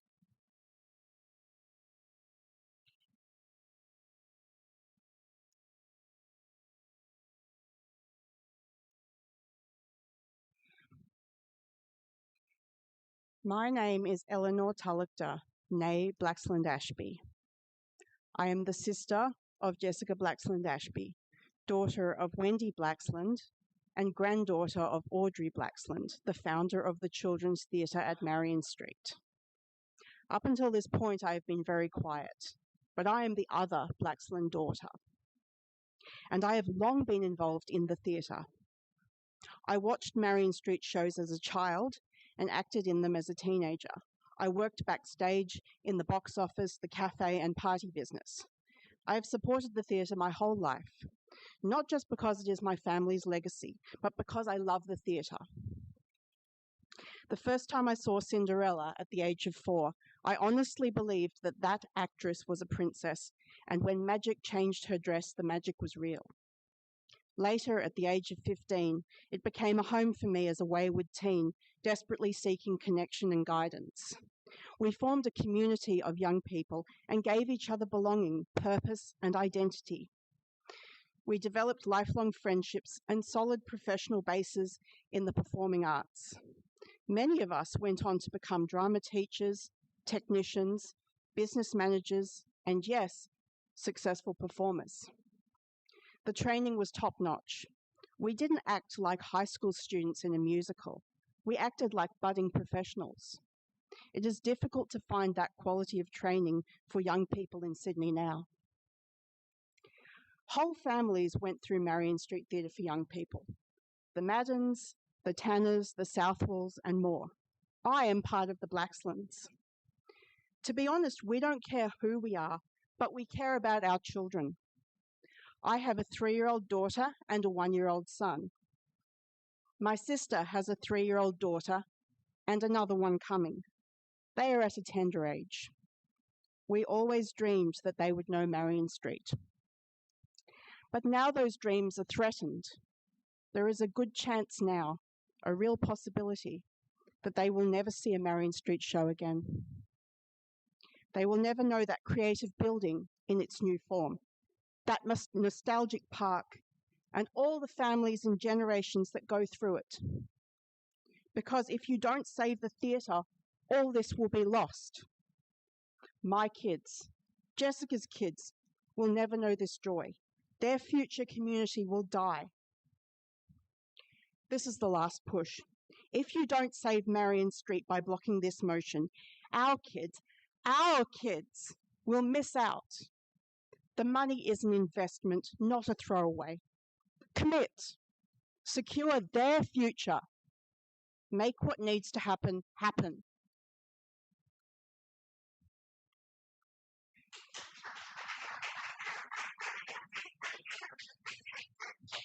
Thank you, Eleanor. Our next speaker is online, so via Zoom, Imogen Ross speaking against. Can you hear me, Imogen? Okay. Maybe Imogen can't hear us. Okay, so what we'll do, we'll come back to Imogen. I'm so sorry. I'm so sorry. I can hear you, but I was muted by the okay. organiser. No worries. So whenever you're ready, is your turn to speak. Thank you so much. And good evening, Madam Mayor, councillors. Thank you for the opportunity to speak this evening. My name is Imogen Ross, and I'm speaking on behalf of Marion Street Theatre as a professional theatre designer of 30 years. I'm a teacher and an academic researcher. I engaged with Marion Street Theatre between 1983 and 2003 as a young designer and have remained a long-time supporter since then. I am also the Environmental Sustainability Manager of NIDA, and I understand the intense pressures that Ku-ring-gai councillors are facing, financial, regulatory and reputational. I'd like to speak to those directly as a theatre sector professional. Marion Street Theatre is one of Ku-ring-gai's most important cultural assets. It is purpose-built, centrally located and deeply embedded in your community. For nearly 60 years, it has been a place where professional quality work is made and toured to, where local audiences gather and where your young people have learnt confidence, collaboration and public voice. Once that function is completely erased, it cannot be easily replaced. You have the capacity to approve the long-awaited development application to ensure that this tragedy does not happen. As Jess Blaxland reminded us, over the last decade, more than 10 reports into the MST facilities have been commissioned. And during that same time period, the projected costs have escalated from an initial $3 million to over $30 million. This blowout is not the result of theatrical ambition. It is the cost of council inaction, again and again. The development application expires on the 28th of August this year. If it is allowed to lapse by this chamber, it is unlikely to be reapproved. Not because the Ku-ring-gai community will no longer fight valiantly for their theatre, but because rising construction costs and regulatory complexity will eventually make it unviable. Another example of the quiet loss of a public asset through continued inaction and delay, rather than clear, active decision-making. Bureaucratic delay will become the most expensive choice. It's important to be clear about what is being asked for now. The original DA included plans for an adapted theatre designed by Tonkin, Zuleika and Greer, one of Australia's most respected theatre architecture practices. However, according to the council staff, approving the DA before August does not require the full development to proceed immediately. There are simple practical actions that could keep the DA alive and prevent it from lapsing in August, including replacing non-compliant air conditioning units, clearing obsolete equipment and files from operational rooms, and addressing basic compliance issues like ramps, toilets, entrances and exits, the normal stuff. These modest steps, pardon the pun, would allow the DA to be approved and ratified before it expires in August, preserving all options rather than closing them off completely. From a broader perspective, this decision is about maintaining a cultural hub where multicultural stories can be told and a community identity is strengthened. Councils that invest in theatres succeed culturally. Riverside in Parramatta, the Concourse in Chatswood, Glen Street Theatre, IPAC in the Illawarra, and the Eternity Playhouse. There are many more examples. Communities are drawn to these places because they hold cultural histories and possible futures simultaneously. Marion Street fills a clear gap. It has a 300-seat affordable purpose-built theatre already next to a transport hub serving smaller touring companies and resident groups like the Ku-ring-gai Philharmonic. Nowhere else in your LGA comes even close to fulfilling this need, not even the town hall. Marion Street Theatre and MSTYP have trained generations of young people since the 50s. Even if some current councillors didn't personally benefit, many local families and businesses have. Generations of confident, articulate future decision makers have passed through those doors and could do again. Future generations, the families that represent what Ku-ring-gai wishes to become, could be part of this story.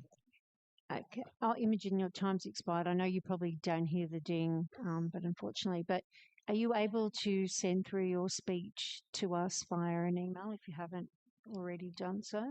That would be fantastic. I certainly can. Yep. I certainly can. And I only had one more sentence to say. Okay, I'll give you that one more sentence. That's fine. You can say it now if you like. Thank you so much, Madam Speaker. Approving this DA before it expires in August is the lowest risk, highest value decision available to you right now. Don't let the clock run out again. Okay, thank you, Imogen. Thank you. We'll now go to general business. So we've got Lauren Chowdhury, and the topic is St John's Avenue footpath petition.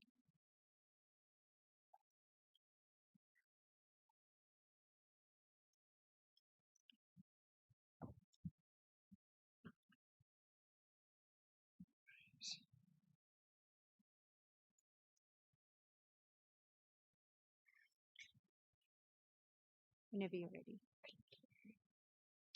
On the 13th of November last year, my neighbour Don was struck by a car and died because our street, St John's Avenue in Gordon, does not have a footpath. To explain how it feels to live on our street, I want to share a poem with you tonight. Parents drive in with their bouncing baby boy. Postpartum mum is feeling trapped and sets up the pram with joy. Feet past the front door, they realise their error, no path to walk, so they step on the road with terror. Down St John's, a car speeds by, eyes go wide. Air rushes centimetres from their bassinet's side. Hearts racing, they retreat, will try another day. Forced isolation, no community, all for lack of a walkway. Dad pens a note to council. Here is what he wrote. Please prioritise our footpath install. It would mean the world to us all. 5 years go by already. The boy learns to ride a bike, but he's unsteady. Up the street, the kids practice out front. But with no footpath, finding space is a hunt. Mum doesn't want him on the road where speeding cars simply won't be slowed. So he never quite learns to help allay Mum's concerns. And Dad picks up the pen to ask council again, please prioritise our footpath install. It would mean the world to us all. The cycle continues, he's grown and married now, tries to keep fit and running is how. After twisting an ankle and being told to run on path or road, but this fills his wife with a sense of forebode. Near misses weekly, always on his own street. Emails sent off imploring each one a defeat. Please prioritise our footpath install. It would mean the world to us all. Retirement hits and joints start to go. Runs turn to walks ever so slow. His wife is so anxious, asks him to stick to the edge. But mobility wanes and camber feels like an edge, like a ledge. Cars honk and speed by. Some stop and ask. He walks daily. Why? His granddaughter sees a near miss, filled with dread over this, writes to council via email, even knowing it will fail. Please prioritise our footpath install. It would mean the world to us all. 92 now, grandchildren grown, walking with a cane slow on his own, known on the street for his life on St. John's. Slow and steady goes the daily walk of Dons. By weeks he missed the news of his great-granddaughter, merely because he was a walker. By seconds of distraction his life was lost. But the knowledge that something was coming was years ahead and tossed. So no, one last time we pen this note in hopes you finally hear what we wrote. Please prioritize our footpath install. It would mean the world to us all. Thank you. Thank you, Lauren. Our next speaker is Zachariah Turnbull, speaking on heritage protection.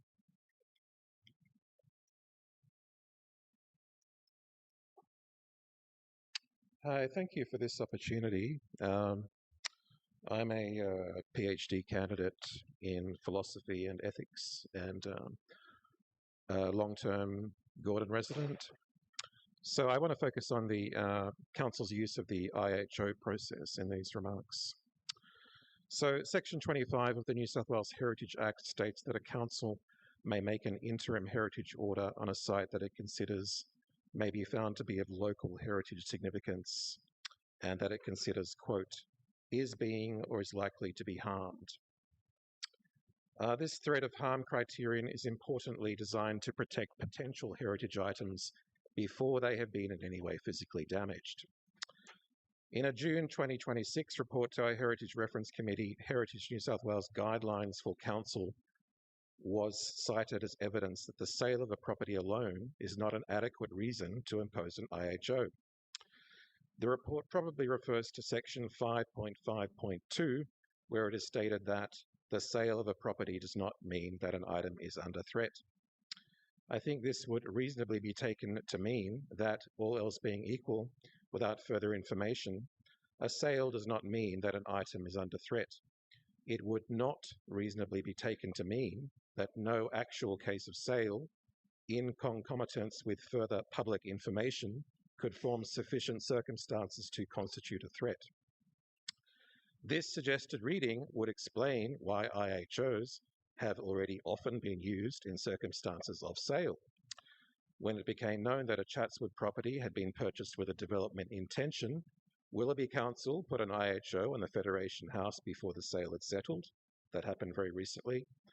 The same reading of the document would also explain why, according to information I have received from Emeritus Mayor Jennifer Anderson, IHOs were also often imposed by this council in the past during sale.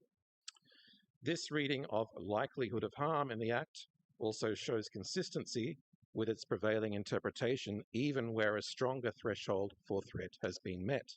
In a court case from 2024, the developer applicant argued that the existence alone of a development application did not constitute threat of harm since the DA might later have been refused. This argument was rejected by the court commissioner, and indeed on the basis of a prior case which only involves sale. What unifies these recent interpretations is that a reasonably inferred intent to harm can constitute a sufficient threat of harm. I suggest that what has changed regarding council practice is simply the willingness to use the IHO instrument, and that this misreading of the guidelines is being used as an excuse for inaction on threats to potential heritage items, one probably motivated by other reasons. I ask the council to protect 16 Glenview Street, currently threatened, and many others like it on the basis of sale, where a clear intent to harm a potential heritage item exists. Thank you. Thank you. Thank you, Zachariah. No questions. They've changed their mind. Our next speaker is Janet Harwood. Ku-ring-gai represents a growing national tragedy. Nothing is protected. Protection must be the new business. Sorry to be a squeaking wheel, but this research is ready now to go to, it's already gone to the federal government, and there has been response because there is not sufficient protection of assets as have been described by speakers earlier. When there is a conflict between land use and land protection in the current economic system, the land which should be protected but is not adequately protected is lost. Either the gate is kept open or the system is not educated to do the right thing.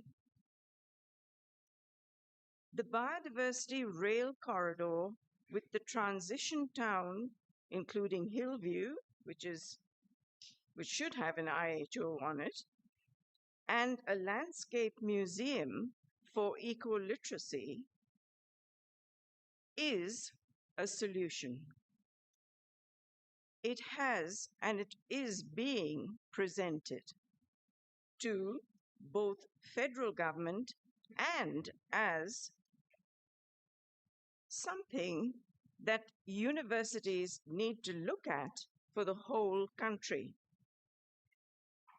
I have here something for the general manager, but each of the councillors will get similar information supporting the need for protection to be made the new business in the age of environmental breakdown.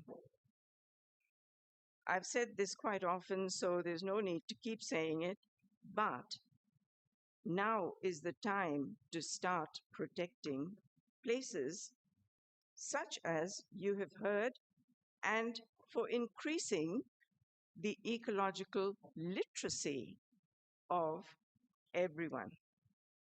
Thank you. I have something exactly the same for all the councillors, but this is for the general manager. Okay. Thank you, Janet. We've got our last speaker, which is Igor Bejan, SSD on Trafalgar Avenue, Linfield. So thank you for your patience, Igor. That's okay. That's all right. So firstly, thank you, Madam Mayor and Council, for the opportunity to speak at late notice. I'm speaking on behalf of the East Linfield Resident Action Group and many Ku-ring-gai residents who are frankly astonished, disappointed and angry by the decision announced by the state government on Friday, 5th of June, to approve the SSD at Trafalgar Avenue and Valley Road, Linfield. We thank Council for strongly objecting to the proposal to date. In its submission, Council stated that under the SEP, the development must not be granted as it has not considered Council's desired future state.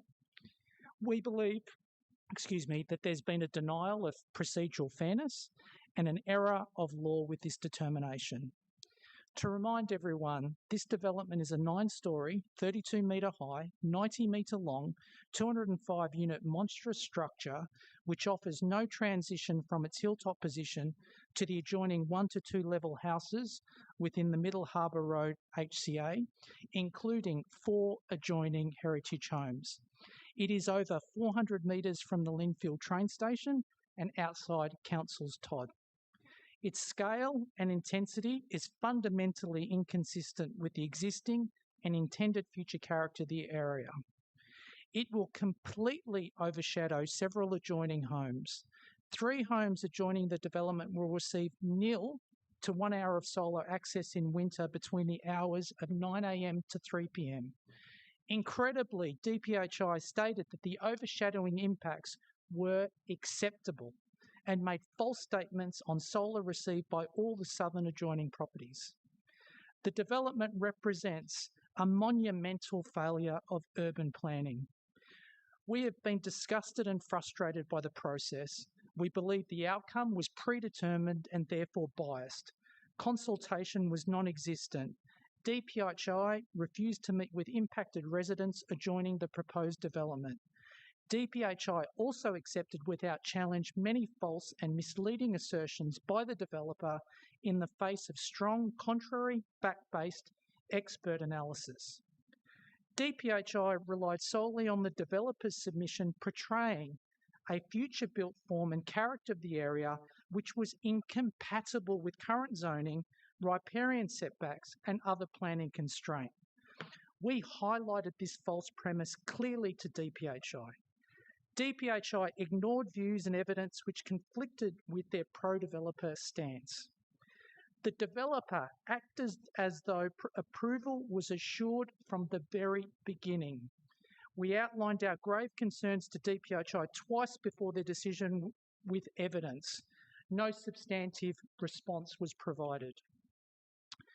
We ask for Council's leadership to fight this grotesque and totally unsuitable development, which will permanently disfigure Linfield. We urge Council to continue to oppose this development and urgently assess whether there is an error of law with the determination and a denial of procedural fairness. Thank you, Madam Mayor.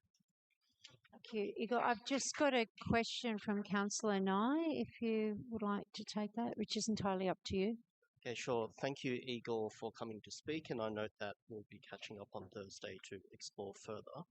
But just from your perspective and for the purpose of all the councillors here, what exactly do you hope that council could achieve as a next step? So firstly, we wanted to thank Council again for their support today. What we're seeking from Council is for Council to lead a legal review as to the unlawful, in our view, unlawful aspects of this determination. Any other questions? Are you happy with that, Councillor Nye? Okay, all right. Well, thank you. Okay, now thank you everyone for participating in tonight's public forum. The webcast of this forum will be available on Council's website. The Council meeting will be held at 7 p.m. next Tuesday, and you are encouraged to attend in person or view the live web stream via the Council website. I encourage you to continue to stay engaged with Council and share your feedback. Thank you again for your participation. I declare the forum closed at 9:54 p.m. Thank you.